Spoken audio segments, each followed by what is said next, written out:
ബൈബിളൊക്കെ കൊണ്ടുവന്നിട്ടുണ്ടോ? Bible not ബുക്കും പേനയൊക്കെ ഒന്ന് എടുത്ത് വെച്ചേക്കുക. നമ്മളിന്ന് കുറച്ചധികം കാര്യങ്ങളൊന്ന് പ്രാർത്ഥിക്കാനും പഠിക്കാനും ഒക്കെ ശ്രമിക്കുകയാണ്. ഈശോയുടെ ജീവിതത്തിൽ നിന്ന് ഈശോയെ നോക്കി ഈശോയെപ്പോലെ ആയിത്തീരാൻ വേണ്ടി നമ്മളിന്ന് പരിശ്രമിക്കുകയാണ്. അങ്ങനെ ഒരു കാര്യം നിങ്ങളോട് പറഞ്ഞു തരാനാണ് ഒരാഴ്ചയായിട്ടൊരു പ്രേരണ കിട്ടിക്കൊണ്ടിരുന്നത്. ആ പ്രേരണയെ അനുസരിച്ചുകൊണ്ട് ഒരു പ്രത്യേക കാര്യം നിങ്ങളോടൊന്ന് പറഞ്ഞു തരാൻ വേണ്ടി പോകണം. ചേർന്ന് പറഞ്ഞേ ഹല്ലേലൂയ. ബൈബിൾ കയ്യിൽ വേണം, നോട്ട് ബുക്ക് വേണം, പേനയും വേണം, എല്ലാം എഴുതി എടുക്കണം. നമുക്ക് സങ്കീർത്തനം 101 എടുക്കാം. 101 സങ്കീർത്തനം ഒരു വലിയ പ്രോമിസാണ്, ഒരു പ്രതിജ്ഞ. കർത്താവ് നമ്മളോട് ചെയ്യുന്ന പ്രതിജ്ഞയല്ല, നമ്മൾ കർത്താവിൻ്റെ മുമ്പിൽ എടുക്കുന്ന ഒരു പ്രതിജ്ഞയാണ്. വളരെ അഭിഷേകം നിറഞ്ഞ ദാവീദിൻ്റെ ഒരു സുന്ദരമായ സങ്കീർത്തനമാണ്. രാജാവിൻ്റെ പ്രതിജ്ഞ. രാജാവ് ദൈവത്തിന് മുമ്പിൽ ഒരു തീരുമാനം എടുക്കുകയാണ്. നമ്മളും അതുപോലെ തന്നെ കർത്താവിൻ്റെ മുമ്പിൽ ഒരു ശുശ്രൂഷയ്ക്ക് ഇറങ്ങുന്ന സമയത്തും നമ്മുടെ ജീവിതത്തിൻ്റെ ഏതൊരു ഘട്ടത്തിലും കർത്താവിൻ്റെ മുമ്പിൽ നമ്മൾ എടുക്കേണ്ട ഒരു തീരുമാനമാണ് 101 സങ്കീർത്തനം. കാണാതെ പഠിക്കാനൊക്കെ പറ്റുമെങ്കിൽ പഠിക്കുന്നത് നല്ലതാണ്. 8 വാക്യങ്ങളേ ഉള്ളൂ. 1-2 കാര്യങ്ങൾ നമ്മൾ പെട്ടെന്നൊന്ന് മനസ്സിലാക്കുകയാണ്. എന്തൊക്കെ തീരുമാനങ്ങളാണ് ദൈവത്തിൻ്റെ പൈതൽ, ദൈവത്തിൻ്റെ കുഞ്ഞ്, ഒരു നല്ല ക്രിസ്ത്യാനി കർത്താവിൻ്റെ മുമ്പിൽ എടുക്കേണ്ട തീരുമാനങ്ങൾ എന്തൊക്കെയാണ്? 101 സങ്കീർത്തനം അതിൻ്റെ 1-ാമത്തെ വാക്യം എല്ലാവരും ചേർന്ന് നല്ല ഉറക്കെ വായിച്ചു. ഞാൻ കരുണയെയും നീതിയെയും കുറിച്ച് പാടും, കർത്താവെ ഞാൻ അങ്ങേക്ക് കീർത്തനം ആലപിക്കും. ഒന്നുകൂടെ ഉറക്കെ വായിച്ചേ. ഞാൻ കരുണയെയും നീതിയെയും കുറിച്ച് പാടും, കർത്താവെ ഞാൻ അങ്ങേക്ക് കീർത്തനം ആലപിക്കും. എന്ന് വെച്ചാൽ നമ്മൾ പാട്ട് പാടിക്കൊണ്ടിരിക്കും, മൂളിപ്പാട്ട് പാടുമെന്നല്ല. അതിൻ്റെ അർത്ഥം എന്താണ്? കർത്താവിന് കീർത്തനം ആലപിക്കും എന്ന് പറഞ്ഞാൽ മറ്റൊരു വാക്കിൽ ഞാൻ എൻ്റെ കർത്താവിനെ ആരാധിക്കും. ഉറക്കെ പറയാം ഹല്ലേലൂയ. ഇപ്പോൾ ഒരു ദൈവ പൈതലിൻ്റെ, കർത്താവിൻ്റെ കുഞ്ഞിൻ്റെ, ഒരു നല്ല ക്രിസ്ത്യാനിയുടെ ആദ്യത്തെ തീരുമാനം എന്തായിരിക്കണം? ഞാൻ എൻ്റെ കർത്താവിനെ ആരാധിക്കും. എപ്പോൾ? എപ്പോഴും. പള്ളിയിലിരിക്കുമ്പോൾ മാത്രമാണോ? അല്ല, എല്ലാ കാര്യവും ഞാൻ കർത്താവിനോട് ചോദിച്ച്, കർത്താവിനെ ആരാധിച്ച്, കർത്താവിന് നന്ദി പറഞ്ഞ്, ഈശോയെ ഓർത്തുകൊണ്ട് ഞാൻ ചെയ്യും. ഞാൻ എല്ലാ കാര്യങ്ങളും കർത്താവിന് ഗാനം ആലപിക്കും. ചേർന്ന് പറഞ്ഞേ ഹല്ലേലൂയ. അടുത്തൊരു തീരുമാനം എന്താണ്? 2-ാമത്തെ വാക്യം ഉറക്കെ വായിച്ചു. നിഷ്കളങ്ക മാർഗത്തിൽ ചരിക്കാൻ ഞാൻ ശ്രദ്ധ വയ്ക്കും, എപ്പോഴാണ് അങ്ങൻ്റെ അടുക്കൽ വരിക? ഞാൻ എൻ്റെ ഭവനത്തിൽ പരമാർത്ഥ ഹൃദയത്തോടെ വ്യാപരിക്കും. 2 വാക്കുകൾ അടയാളപ്പെടുത്തി ഇടുക. 1 നിഷ്കളങ്ക മാർഗം, 2 പരമാർത്ഥ ഹൃദയം. ഈ 2 കാര്യവും എനിക്കുണ്ടായിരിക്കും എന്ന് പറഞ്ഞു. വചനം ശ്രദ്ധിച്ച് കേട്ടെ. നിഷ്കളങ്ക മാർഗത്തിൽ ചരിക്കാൻ ഞാൻ ശ്രദ്ധ വയ്ക്കും എന്ന് വെച്ചാൽ എന്താ? ഒരു കുഞ്ഞു വാക്കി പറഞ്ഞാൽ ഞാൻ വിശുദ്ധിയിൽ ജീവിക്കും.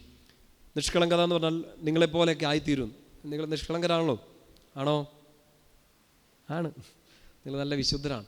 ആ മാർഗത്തിൽ ഞാൻ എപ്പോഴും ചരിക്കുന്നു. ഒരു തിന്മ പോലും തൊടാതെ, ഒന്നിലേക്കും വീണു പോകാതെ ജീവിക്കാൻ ഞാൻ ശ്രമിക്കും. അതൊരു തീരുമാനമാണ്. ചേർന്ന് പറഞ്ഞേ ഹല്ലേലൂയ. അങ്ങനെ ഒരു തീരുമാനം നമുക്കുണ്ടോ? ഉണ്ടെങ്കിൽ നല്ല ക്രിസ്ത്യാനികളാണ്, ഉണ്ടെങ്കിൽ നല്ല ഈശോയുടെ കുഞ്ഞുങ്ങളാണ്. കർത്താവിനെ ആരാധിക്കുക മാത്രമല്ല, നന്നായിട്ട് പള്ളിയിൽ പോയിരുന്ന് പ്രാർത്ഥിക്കുക മാത്രമല്ല, പേഴ്സണൽ ലൈഫിൽ വിശുദ്ധി പാലിക്കുകയും കൂടെ ചെയ്യും. ഇതെൻ്റെ തീരുമാനമാണ്. ചേർന്ന് പറഞ്ഞേ ഹല്ലേലൂയ. അവസാനത്തെ സ്റ്റേറ്റ്മെൻറ്റ് ശ്രദ്ധിച്ച 2-ാം വാക്യത്തിൻ്റെ അവസാനം, ഞാൻ എൻ്റെ ഭവനത്തിൽ പരമാർത്ഥ ഹൃദയത്തോടെ വ്യാപരിക്കും. എന്ന് വെച്ചാൽ പുറത്തൊരു വിശുദ്ധി, അകത്തൊരു ഡ്യൂപ്ലിക്കേറ്റ് ലൈഫ് അല്ല. പുറത്തും അകത്തും ഒരുപോലെ. പുറത്തിറങ്ങി കാണുമ്പോൾ ആൾക്കാരൊക്കെ ആണ് ചിരിച്ച് കാണിക്കുന്നു, വീട്ടിൽ അങ്ങോട്ടും ഇങ്ങോട്ടും മിണ്ടത്തില്ല. അങ്ങനെയാണോ? അല്ല. നമ്മളല്ല, നമ്മളെക്കുറിച്ചല്ല. ബൈബിൾ എഴുതിയപ്പോൾ ദാവീദ് അല്ല, വചനം എഴുതിയപ്പോൾ ദാവീദ് അങ്ങനെയൊക്കെ പറഞ്ഞാണ്. കാരണം ഇസ്രായേലിൽ അങ്ങനത്തെ ആൾക്കാരൊക്കെ ഉണ്ടാകും. നമ്മളെ നോക്കിയിട്ടൊന്നും അല്ല പറയുന്നത്.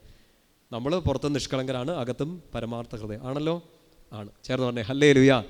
നമ്മൾ നിഷ്കളങ്ക ഹൃദയത്തോടെ, പരമാർത്ഥ ഹൃദയത്തോടെ വിശുദ്ധിയിൽ ജീവിക്കും. ഇതാണ് രാജാവിൻ്റെ പ്രതിജ്ഞ, ഒപ്പം തന്നെ നമ്മുടെയും തീരുമാനം. ചേർന്ന് പറയാം ഹല്ലേലൂയ. അടുത്ത 2-3 വാക്യങ്ങൾ ഒരുമിച്ച് വായിക്കാം. 3, 4, 5 വാക്യങ്ങൾ വായിക്കാം. ഉറക്കെ വായിച്ച്. നീചമായ ഒന്നിലും ഞാൻ കണ്ണുവയ്ക്കുകയില്ല, വഴിപിഴച്ചവരുടെ പ്രവൃത്തി ഞാൻ വെറുക്കുന്നു, അതിൻ്റെ പിടിയിൽ ഞാൻ അകപ്പെടുകയില്ല. അവിടെ നിർത്തിക്കോ. ഈ കാര്യങ്ങളൊന്നും ഞാൻ ചെയ്യില്ല എന്നാ. എന്തൊക്കെയാണ്? നീചമായ ഒന്നിലും ഞാൻ കണ്ണുവെക്കില്ല എന്ന് വെച്ചാൽ തെറ്റിലേക്ക്, ഞാൻ പാപത്തിലേക്ക് ഞാൻ പോവില്ല. അടുത്ത വചനം, വഴിപിഴച്ചവരുടെ പ്രവൃത്തി ഞാൻ വെറുക്കുന്നു എന്ന് വെച്ചാൽ അവർ തെറ്റ് ചെയ്യുന്നു, ഇവർ പാപം ചെയ്യുന്നു, ആ വഴിയിലേക്ക് ഞാൻ പോവില്ല. തീരുമാനമാണോ? തീരുമാനമാണ്. ചേർന്ന് പറഞ്ഞേ ഹല്ലേലൂയ. അടുത്ത വചനം ശ്രദ്ധിക്കുക. അതിൻ്റെ പിടിയിൽ ഞാൻ പെടുകയില്ല. ഇതിൻ്റെ പിടിയിൽ? ഒരു പാപത്തിൻ്റെയും പിടിയിൽ ഞാൻ വീണു പോകത്തില്ല. ഇതൊരു തീരുമാനമാണ്, ഇത് നമ്മുടെ ഒരു ആഗ്രഹമാണ്, ഇത് നമ്മുടെ ജീവിത ലക്ഷ്യമാണ്. അടുത്ത വചനം കൂടെ വായിക്കാം. 4-ാം വാക്യം, ഹൃദയ വക്രത എന്നെ തീണ്ടുകയില്ല, ഒരു തിന്മയും ഞാൻ അറിയുകയില്ല. എന്നുവെച്ചാൽ കംപ്ലീറ്റ്ലി വിശുദ്ധിയിൽ ജീവിക്കുമെന്ന്. 5-ാം വാക്യം വായിക്കാം. അയൽക്കാരനെതിരെ ഏഷണി പറയുന്നവനെ ഞാൻ നശിപ്പിക്കും. എന്ന് വെച്ചാൽ നിങ്ങൾ അപ്പുറത്തിരിക്കുന്നവരെയൊക്കെ പോയി തല്ലുമെന്നല്ല അതിൻ്റെ അർത്ഥം. നമ്മളൊരു തീരുമാനം എടുക്കുക, ഞാൻ അയൽപ്പക്കാരനെതിരെ ഏഷണി പറയില്ല. 3 വീട് അപ്പുറമുള്ളവരെ കുറിച്ച് പറയാമോ? ഇല്ല, അവരും അയൽക്കാരാണ്. അയൽക്കാരെന്ന് വെച്ചാൽ വീടിൻ്റെ തൊട്ടപ്പുറത്തുള്ളവരെന്നല്ല, ഒരാളെക്കുറിച്ച് ഞാൻ ഏഷണി പറയില്ല. ഏഷണി എന്ന് വെച്ചാൽ എന്താ? ഏഷണി ഒരു ഏണിയാണ്. പിശാച് വീട്ടിലോട്ട് കയറി വരാൻ വേണ്ടി ഉപയോഗിക്കുന്ന ഒരു ഏണിയാണ് ഇത് ഏഷണി. നമ്മൾ നമ്മുടെ വീട്ടിലിരുന്ന് മറ്റുള്ളവരെ കുറിച്ച് ഏഷണി പറഞ്ഞാൽ പിശാച് നമ്മുടെ വീട്ടിലേക്ക് പെട്ടെന്ന് ഏണി വെച്ച് കയറി വരും. അങ്ങനെ അപ്പുറത്തിരിക്കുന്നവരും നമ്മളെക്കുറിച്ച് ഏഷണി പറയാൻ വേണ്ടിയിട്ട് കുറേ മണ്ടത്തരങ്ങൾ പിശാച് നമ്മുടെ ജീവിതത്തിലും കൊണ്ടുവെക്കും. അതുകൊണ്ട് ഒരാളെക്കുറിച്ചും മോശമായി ഞാൻ സംസാരിക്കില്ല. ചേർന്ന് പറഞ്ഞേ ഹല്ലേലൂയ. അടുത്ത വാക്യം, അഹങ്കാരിയെയും ഗർവിഷ്ഠയെയും ഞാൻ പൊറുപ്പിക്കില്ല. എന്ന് വെച്ചാൽ അതാരാണ്? അഹങ്കാരി ആരാണ്? ആ ഗർവമുള്ള ആൾ ആരാണ്? ഞാൻ തന്നെ. അതായത് എൻ്റെ ജീവിതത്തിൽ ഇത് രണ്ടും ഉണ്ടാവില്ല. എന്ത്? അഹങ്കാരം ഉണ്ടാവില്ല, ഗർവം ഉണ്ടാവില്ല. തീരുമാനമാണ്. ഉറക്കെ പറയാം ഹല്ലേലൂയ. അടുത്ത വചനം വായിച്ചേ. ദേശത്തുള്ള വിശ്വസ്തരെ ഞാൻ പ്രീതിയോടെ വീക്ഷിക്കും, അവർ എന്നോടൊത്ത് വസിക്കും, നിഷ്കളങ്ക മാർഗത്തിൽ ചരിക്കുന്നവൻ എൻ്റെ സേവകനായിരിക്കും. എന്ന് വെച്ചാൽ ഞാൻ ആരോടാ കൂട്ടുകൂടാൻ പോകുന്നത്? വിശുദ്ധരുടെ ഒരു കൂട്ടായ്മ എൻ്റെ കൂടെ എപ്പോഴും ഉണ്ടായിരിക്കും. അത് നമ്മൾ തീരുമാനിക്കണം. കൂട്ടുകൂടുന്ന ആരോടൊക്കെയാണെന്ന് ശ്രദ്ധിക്കണം. നമ്മൾ വിശുദ്ധിയിലൊക്കെ ജീവിക്കാൻ ആഗ്രഹിക്കുന്നു, എന്നാലും പന്നക്കൂട്ടിലൊക്കെ പോയി പെട്ടാൽ പന്നിക്കൂട്ടി പോകുന്ന അവസ്ഥയാവും നമുക്ക്. നമ്മുടെ മാർഗങ്ങൾ എപ്പോഴും ശ്രദ്ധിക്കണം. ശരിയായ വഴി കൂടെയാണോ? നല്ല സൗഹൃദങ്ങളാണോ?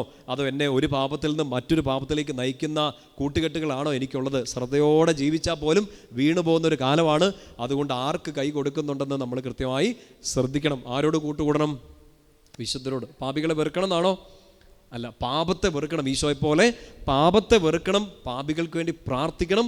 അവർ വീണുപോയ പാപങ്ങളിലേക്ക് ഞാൻ വീണു പോവില്ല എന്നൊരു തീരുമാനവും നമ്മുടെ ജീവിതത്തിൽ ഉണ്ടാകണം. ഉറക്കെ പറയാം ഹല്ലേലൂയ. 7-ാമത്തെ വാക്യം വായിച്ചേ. വഞ്ചന ചെയ്യുന്ന ഒരുവനും എൻ്റെ ഭവനത്തിൽ വസിക്കുകയില്ല, നുണ പറയുന്ന ഒരുവനും എൻ്റെ സന്നിധിയിൽ തുടരാനാവില്ല. 2 കൂട്ടരെ ഞാൻ ഒഴിവാക്കുമെന്ന് പറഞ്ഞ്, ഒന്ന് വഞ്ചന ചെയ്യുന്നവർ, 2 നുണ പറയുന്നവർ. എന്ന് വെച്ചാൽ അത് നമ്മൾ തന്നെ ഒരു തീരുമാനം എടുക്കുക. ഞാൻ ഒരാളെപ്പോലും പറ്റിക്കത്തില്ല, വഞ്ചിക്കത്തില്ല. നിങ്ങൾ ആരെങ്കിലുമൊക്കെ പറ്റിക്കുന്നുണ്ടോ? കർത്താവിനെയോ, ഭർത്താവിനെയോ, ഭാര്യയോ, കുഞ്ഞുങ്ങളെയോ, പ്രിയപ്പെട്ടവരെയോ? പ്രിയപ്പെട്ട സഹോദരങ്ങളെ, വഞ്ചനയെക്കുറിച്ച് ഒറ്റ വാക്യം പറയാനുള്ളൂ. നിങ്ങൾ കാരണം ഒരാളുടെ കണ്ണുനീര് ഈ ഭൂമിയിൽ വീഴാൻ ഇടയാവരുത്. അത് കിടന്ന് നിലവിളിക്കും. ഒരാളുടെ കണ്ണുനീര് പോലും ഞാൻ കാരണം വീഴത്തില്ല എന്ന് തീരുമാനിക്കുക. ചേർന്ന് പറഞ്ഞേ ഹല്ലേലൂയ. നുണ പറയത്തില്ല എന്നൊരു തീരുമാനം എടുക്കുക. നുണ പറയുന്ന ഒരുവനും എൻ്റെ വീട്ടിൽ പ്രവേശിക്കില്ല. നിങ്ങളുടെ വീട്ടിലൊക്കെ ഇങ്ങനെ ആൾക്കാർ വരാറുണ്ടോ? നമ്മുടെ കേരളത്തിൽ 1-2 വീടുകളിലൊക്കെ അങ്ങനെ വരാറുണ്ടെന്നാണ് പത്രത്തിൽ വായിച്ചത്. ഇങ്ങനെ ചുമ്മാ നുണ പറയാൻ വേണ്ടി ചിലർ വീട്ടിൽ വരും.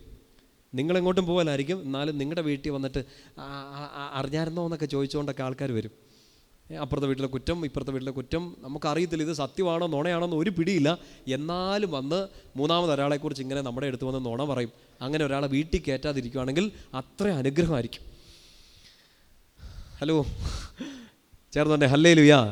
എനിക്കൊരു വിഷമം വരുന്നുണ്ടല്ലേ, കർത്താവ് ഇത് എന്നെക്കുറിച്ചാണല്ലോ ഈ പറഞ്ഞുകൊണ്ടിരിക്കണേന്ന്. നിങ്ങളിനി ആരും വീട്ടിൽ കയറ്റത്തില്ലെന്ന് ആണോ? നിങ്ങൾ നുണ പറഞ്ഞുകൊണ്ടിരുന്നാൽ, ഞാനും വഞ്ചനയൊക്കെ ചെയ്തുകൊണ്ടിരുന്നാൽ നമ്മളെ ആരും പിന്നെ വീട്ടിൽ കയറ്റത്തില്ല. നമ്മളൊരു തീരുമാനം എടുക്കുക.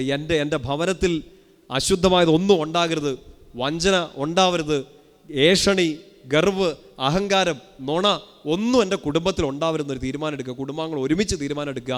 കർത്താവ് വസിക്കുന്ന ഒരു ഭവനമായിട്ടത് മാറും. ചേർന്ന് പറഞ്ഞേ ഹല്ലേലൂയ. പലതരത്തിൽ പറഞ്ഞേ ഹല്ലേലൂയ. അവസാനത്തെ വാക്യം കൂടെ ഉറക്കെ ഒന്ന് ഒരുമിച്ച് വായിച്ച് 8-ാമത്തെ വാക്യം.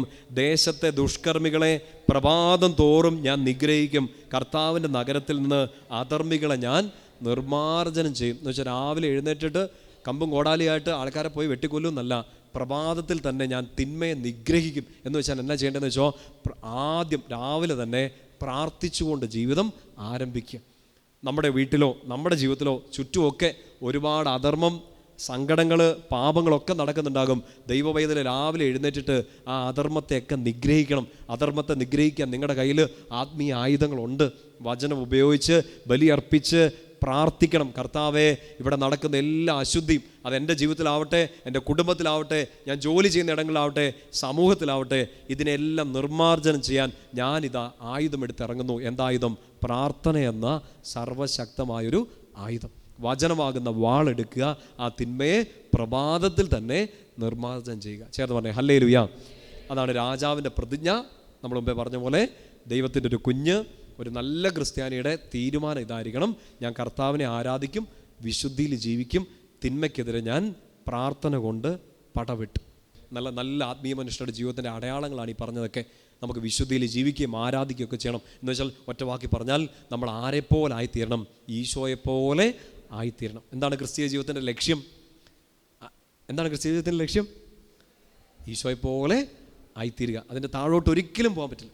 ആരെപ്പോലെ ആയിത്തീരുക? ഉറക്കെ പറഞ്ഞേ, ഈശോയെപ്പോലെ ആയിത്തീരുക. കർത്താവ് നമ്മളോട് പറഞ്ഞില്ലേ, എന്നെ യോഹന്നാൻ സ്ലീഹയുടെ ലേഖനത്തിൽ ഇങ്ങനെ പറയും, അവനെ അനുഗമിക്കുന്നവൻ അവൻ നടന്ന അതേ വഴി കൂടെ നടക്കണം. അതാണ് ക്രിസ്തീയ ജീവിത ശൈലി. ഇല്ലെങ്കിൽ നമ്മുടെ ലൈഫ് സ്റ്റാൻഡേർഡ്, ഒരു ക്രിസ്ത്യാനി എങ്ങനെ ജീവിക്കണം എന്ന് ചോദിച്ചിട്ടുണ്ടെങ്കിൽ ആരെ നോക്കി ജീവിക്കണം? ഈശോയെപ്പോലെ. ആരെപ്പോലെ ജീവിക്കണം? ഈശോയെപ്പോലെ ജീവിക്കണം. നമ്മൾ എത്രയോ മതങ്ങൾ, മതവിശ്വാസങ്ങളൊക്കെ ഉള്ളൊരു നാട്ടിലാണ്. അതിനിടയിൽ ഈ ക്രിസ്തു മതത്തിന്, ഒരു ക്രിസ്ത്യാനിക്ക് എന്താണ് പ്രത്യേകത എന്ന് ചോദിച്ചാൽ, അവൻ ആരെപ്പോലെ ആവാൻ ശ്രമിക്കുന്നു? അവനെ വിളിച്ചവനെ പോലെ, അവൻ്റെ ദൈവത്തെപ്പോലെ ആവാൻ, പരിശുദ്ധിയിൽ ജീവിക്കാൻ വേണ്ടി അവൻ ശ്രമിക്കുന്നു. ഇല്ലെങ്കിൽ എൻ്റെ പ്രിയപ്പെട്ട സഹോദരങ്ങളെ, നമ്മളും മറ്റേതൊരു മതവിശ്വാസവും തമ്മിൽ വലിയ വ്യത്യാസമൊന്നുമില്ല. ആചാരങ്ങൾ, അനുഷ്ഠാനങ്ങൾ, പ്രാർത്ഥന, പാട്ട് എല്ലാ മതങ്ങളിലും ഉണ്ട്. പക്ഷേ നിങ്ങളൊരു നല്ല ക്രിസ്ത്യാനിയായി, ഞാനൊരു നല്ല ദൈവ പൈതലായി ജീവിക്കണമെങ്കിൽ ആരെപ്പോലെ ജീവിക്കണം? ഈശോയെപ്പോലെ ജീവിക്കണം. ചേർന്ന് പറഞ്ഞേ ഹല്ലേലൂയ. യോഹന്നാൻ സ്ലീഹയുടെ 1-ാമത്തെ ലേഖനം എടുക്കാം. എന്താണ് ഒരു ക്രിസ്തീയ ജീവിത നിലവാരം എന്നൊക്കെ നമ്മൾ പഠിക്കേണ്ടതുണ്ട്. നമ്മൾ ചുമ്മാ കുഞ്ഞു കുഞ്ഞു കാര്യങ്ങളൊക്കെ ചെയ്ത് ഇത്രയും പ്രാർത്ഥനകളൊക്കെ ചൊല്ലി, എൻ്റെ പ്രിയപ്പെട്ട സഹോദരങ്ങളെ, അത് പോരാതെ വരുമെന്നാണ് വചനം നമ്മളെ ഓർമ്മിപ്പിക്കുക. കുറച്ച് ആചാരങ്ങൾ, കുറച്ച് അനുഷ്ഠാനങ്ങൾ, കുറച്ച് നിയമങ്ങൾ, ഇത് മാത്രം പാലിച്ചാൽ പോരാ. അതല്ല ക്രിസ്തീയ ജീവിതശൈലി. അതിന് മുകളിൽ കർത്താവിനെ അനുഗമിക്കുക എന്നുള്ളതാണ് ക്രിസ്തീയ ജീവിതശൈലി. വചനം പറഞ്ഞു തരുന്നു. 1 യോഹന്നാൻ 2:6. യോഹന്നാൻ സ്ലീഹയുടെ 1-ാമത്തെ ലേഖനത്തിൽ 2-ാമത്തെ അധ്യായം അതിൻ്റെ 6-ാമത്തെ വാക്യം. ഈശോയെക്കുറിച്ച് യോഹന്നാൻ സ്ലീഹ പറഞ്ഞിരുന്ന സുന്ദരമായ ഒരു അധ്യായമാണ്. അതിൻ്റെ 6-ാമത്തെ വാക്യം എല്ലാവരും ചേർന്ന് ഉറക്കെ ഒന്ന് വായിച്ചേ. അവനിൽ വസിക്കുന്നെന്ന് പറയുന്നവൻ അവൻ നടന്ന അതേ വഴിയിലൂടെ നടക്കേണ്ടിയിരിക്കുന്നു. അതായത് ഈശോ എങ്ങനെ നടന്നോ, ഈശോ എങ്ങനെ ജീവിച്ചോ, അതുപോലെ ഞാനും ജീവിക്കണം. ഉറക്കെ പറയാം ഹല്ലേലൂയ. ഫിലിപ്പിയർക്ക് എഴുതിയ ലേഖനത്തിൽ 2-ാമത്തെ അധ്യായം 5-ാം വാക്യം ഉറക്കെ വായിക്കാം. യേശുക്രിസ്തുവിനുണ്ടായിരുന്ന ഈ മനോഭാവം നിങ്ങളിലും ഉണ്ടായിരിക്കട്ടെ. Have the same mind of Christ. Paulose Sleeha പറയാണ്, ഈശോയ്ക്കുണ്ടായിരുന്ന മനോഭാവം, ഈശോയുടെ മനസ്സ് നിങ്ങൾക്കുണ്ടാണ്. യോഹന്നാൻ സ്ലീഹ പറയാണ്, നിങ്ങൾ ആരുടെ വഴിയെ നടക്കണം? ഈശോ നടന്ന വഴിയെ നടക്കണം. നിങ്ങൾ മറുപടി പറയാമോ? ഇല്ലെങ്കിൽ ഒരു പടി നിങ്ങൾ താഴെ പോവും. മറുപടി പറ. ആരെപ്പോലെ നടക്കണം? ഈശോയെപ്പോലെ നടക്കണം. പൗലോസ്ലീഹ പറയാണ്, നിങ്ങൾക്ക് ആരുടെ മൈൻഡ് ഉണ്ടാവണം? ഈശോയുടെ മനസ്സ് നിങ്ങൾക്കുണ്ടാകണം. ക്രിസ്തുവിനുണ്ടായിരുന്ന ഈ മനോഭാവം നിങ്ങളിലും ഉണ്ടായിരിക്കട്ടെ. ചേർന്ന് പറഞ്ഞേ ഹല്ലേലൂയ.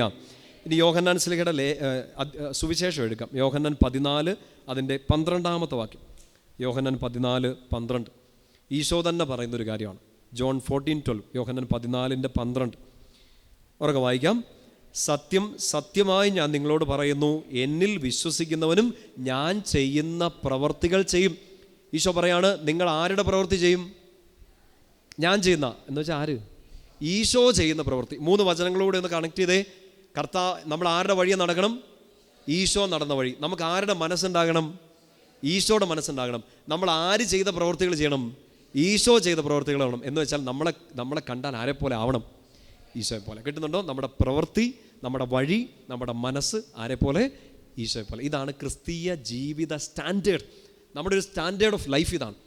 നമ്മൾ ഇത്രയും പ്രാർത്ഥനകൾ ചൊല്ലി, ഇത്രയും ധ്യാനങ്ങൾ കൂടി, ഇത്രയും ആചാരങ്ങൾ ഫോളോ ചെയ്തു, ഇത്രയും അനുഷ്ഠാനങ്ങൾ ചെയ്തു. എൻ്റെ പ്രിയപ്പെട്ട സഹോദരങ്ങളെ, അത് പൊടി മാത്രമാണ്, വെറും പൊടി, ബൈ പ്രോഡക്റ്റുകൾ മാത്രമാണ്.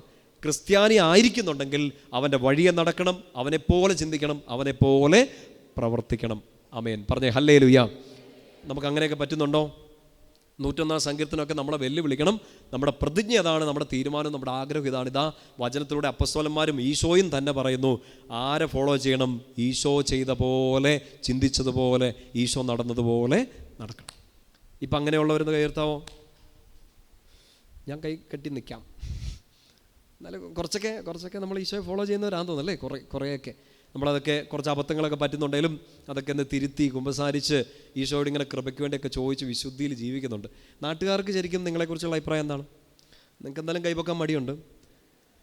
നിങ്ങളെ കണ്ടിട്ട് അവർ ക്രിസ്ത്യാനികളാവാൻ അവർക്ക് തോന്നുന്നുണ്ടോ? അതോ ക്രിസ്തുമതം ഉപേക്ഷിച്ച് കളയാൻ തോന്നുന്നുണ്ടോ നമ്മളെ കണ്ടിട്ട്? നല്ലൊരു സുവിശേഷ പ്രഘോഷണം എന്താണെന്ന് പറയും. നമ്മുടെ ഫ്രാൻസിസ് അസീസി അല്ലേ പറഞ്ഞത്, സുവിശേഷം പ്രഘോഷിക്കുക, ആവശ്യമെങ്കിൽ വാക്കുകൾ ഉപയോഗിക്കുക അല്ലേ? അസീസി പുണ്യാളാണ് പറഞ്ഞത്. സുവിശേഷം പ്രസംഗിക്കുക, ആവശ്യമെങ്കിൽ വാക്കുകൾ ഉപയോഗിക്കുക. എന്നാൽ അതിൻ്റെ അർത്ഥം എന്താണ്? നീ പറയുന്നത് കേട്ടിട്ട് ആവരുത് അവർ സുവിശേഷം അറിയേണ്ടത്, നിൻ്റെ ജീവിതം കണ്ടിട്ട് അവർ സുവിശേഷം അറിയണം. സുവിശേഷം പ്രസംഗിക്കുക, ആവശ്യമെങ്കിൽ വാക്കുകൾ ഉപയോഗിക്കുക. ചേർന്ന് പറഞ്ഞേ ഹല്ലേലൂയ. ശക്തിയോടെ ഹല്ലേലൂയ. പ്രിയപ്പെട്ട സഹോദരങ്ങളെ, നിങ്ങളെക്കുറിച്ചുള്ള അഭിപ്രായം പറ. നാട്ടുകാർക്കുള്ള അഭിപ്രായം? അയ്യോ പുറത്ത് പറയാൻ കൊള്ളത്തില്ല ആണോ? അല്ല. ഈശോയെക്കുറിച്ചുള്ള അഭിപ്രായം എന്തായിരുന്നു? ഈശോ ജീവിച്ചിരുന്നൊരു സമയത്ത് പെട്ടെന്ന് മനസ്സിലായി, വളരെ സിമ്പിളാണ്. ഈ ലൂക്കാ 2:52 നമ്മളിങ്ങനെ വായിക്കുന്നില്ലേ, വചനം അറിയാവുന്നതാണ്. ഈശോയെക്കുറിച്ച് കുഞ്ഞിലേ ഉണ്ടായിരുന്ന ഒരു അഭിപ്രായം ഇതായിരുന്നു, അവൻ ജ്ഞാനത്തിലും പ്രായത്തിലും, ബാക്കി പറ, ദൈവത്തിൻ്റെയും മനുഷ്യരുടെയും മുമ്പിൽ പ്രീതിയിൽ വളർന്നു വന്നു. ഈശോ കുഞ്ഞായിരുന്നപ്പോൾ ഈശോയെക്കുറിച്ചുള്ള അഭിപ്രായം എന്താ? മിടുക്കനായിരുന്നു എന്ന്. ദൈവത്തിൻ്റെ മുമ്പിലും മനുഷ്യരുടെ മുമ്പിലും മിടുക്കനായിരുന്നു. ചെറുപ്പത്തിൽ നിങ്ങളെക്കുറിച്ചുള്ള അഭിപ്രായം എന്തായിരുന്നു? മരം കയറി തല്ലുകൊള്ളി. ഇതുകൂടാതെ ബാക്കി എന്തൊക്കെയായിരുന്നു നിങ്ങളെക്കുറിച്ചുള്ള അഭിപ്രായങ്ങൾ? ഞാൻ ഇപ്പം നിങ്ങളോട് ചോദിക്കുന്നേ ഉള്ളൂ കേട്ടോ, ഞാനിവിടെ നിൽക്കുന്നതുകൊണ്ട്. നിങ്ങൾ എന്നോട് ചോദിച്ചാൽ നാണക്കേടാണ്. എന്തായിരുന്നു ചെറുപ്പത്തിൽ? എൻ്റെ ദൈവമേ, എൻ്റെ പഞ്ചായത്തിൽ അവാർഡൊക്കെ പ്രഖ്യാപിച്ചിരുന്നു, ഏറ്റവും നല്ല തല്ലിപ്പൊളിക്കുള്ള അവാർഡ്. ഞാനത് കണ്ടിന്യൂസ് ആയിട്ട് എവർ റോളിംഗ് ട്രോഫിയൊക്കെ മേടിച്ചുകൊണ്ടിരുന്നവനാണ് ഞാൻ, ഒരാൾക്ക് പോലും വിട്ടുകൊടുക്കാതെ. നിങ്ങളും അങ്ങനെയാണെന്ന് എനിക്കറിയാം, ഇങ്ങനെ എളിമപ്പെട്ടിരിക്കുക എന്നറിയാം. ചേർന്ന് പറഞ്ഞേ ഹല്ലേലൂയ. എൻ്റെ പ്രിയപ്പെട്ട സ്വരങ്ങളെ, നമ്മളെക്കുറിച്ചുള്ള അഭിപ്രായം നമ്മുടെ ജീവിതത്തിൻ്റെ തുടക്കത്തിൽ, ഈശോയുടെ കുഞ്ഞു പ്രായത്തിൽ ഈശോയെക്കുറിച്ചുള്ള അഭിപ്രായം ഇതായിരുന്നെങ്കിൽ, നല്ലൊരു ക്രിസ്ത്യാനി ഈശോയുടെ വഴിയെ നടക്കുന്ന നമ്മളെക്കുറിച്ചുള്ള അഭിപ്രായം ഇതായിരിക്കണം, അവൾ ജ്ഞാനത്തിലും പ്രായത്തിലും ദൈവത്തിൻ്റെ മനുഷ്യരെ മുമ്പിൽ പ്രീതിയിൽ വളർന്നു വന്നു. ചേർന്ന് പറഞ്ഞേ ഹല്ലേലൂയ. ഈശോ ജീവിച്ചിരുന്ന സമയത്തുണ്ടായിരുന്ന ഒരു അഭിപ്രായമുണ്ട്. മർക്കോസിൻ്റെ സുവിശേഷത്തിൽ 7-ാമത്തെ അധ്യായം അതിൻ്റെ 37-ാം വാക്യം.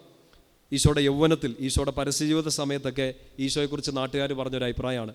മാർക്ക് 7:37 നല്ലൊരു വചനമാണ്, അടയാളപ്പെടുത്തിയിട്ടോ. ഈശോയെ, എനിക്ക് ഇങ്ങനെ ജീവിക്കാൻ പറ്റണേ എന്ന് ആഗ്രഹിക്കണം. 7:37 വായിച്ച്, അവർ അളവറ്റ വിസ്മയത്തോടെ പറഞ്ഞു, അവൻ എല്ലാ കാര്യങ്ങളും നന്നായി ചെയ്യുന്നു. ആ വാക്യം ഒന്നുകൂടെ വായിച്ച്, അവൻ എല്ലാ കാര്യങ്ങളും നന്നായി ചെയ്യുന്നു. ഈശോയെക്കുറിച്ചുള്ള അഭിപ്രായമായിരുന്നു.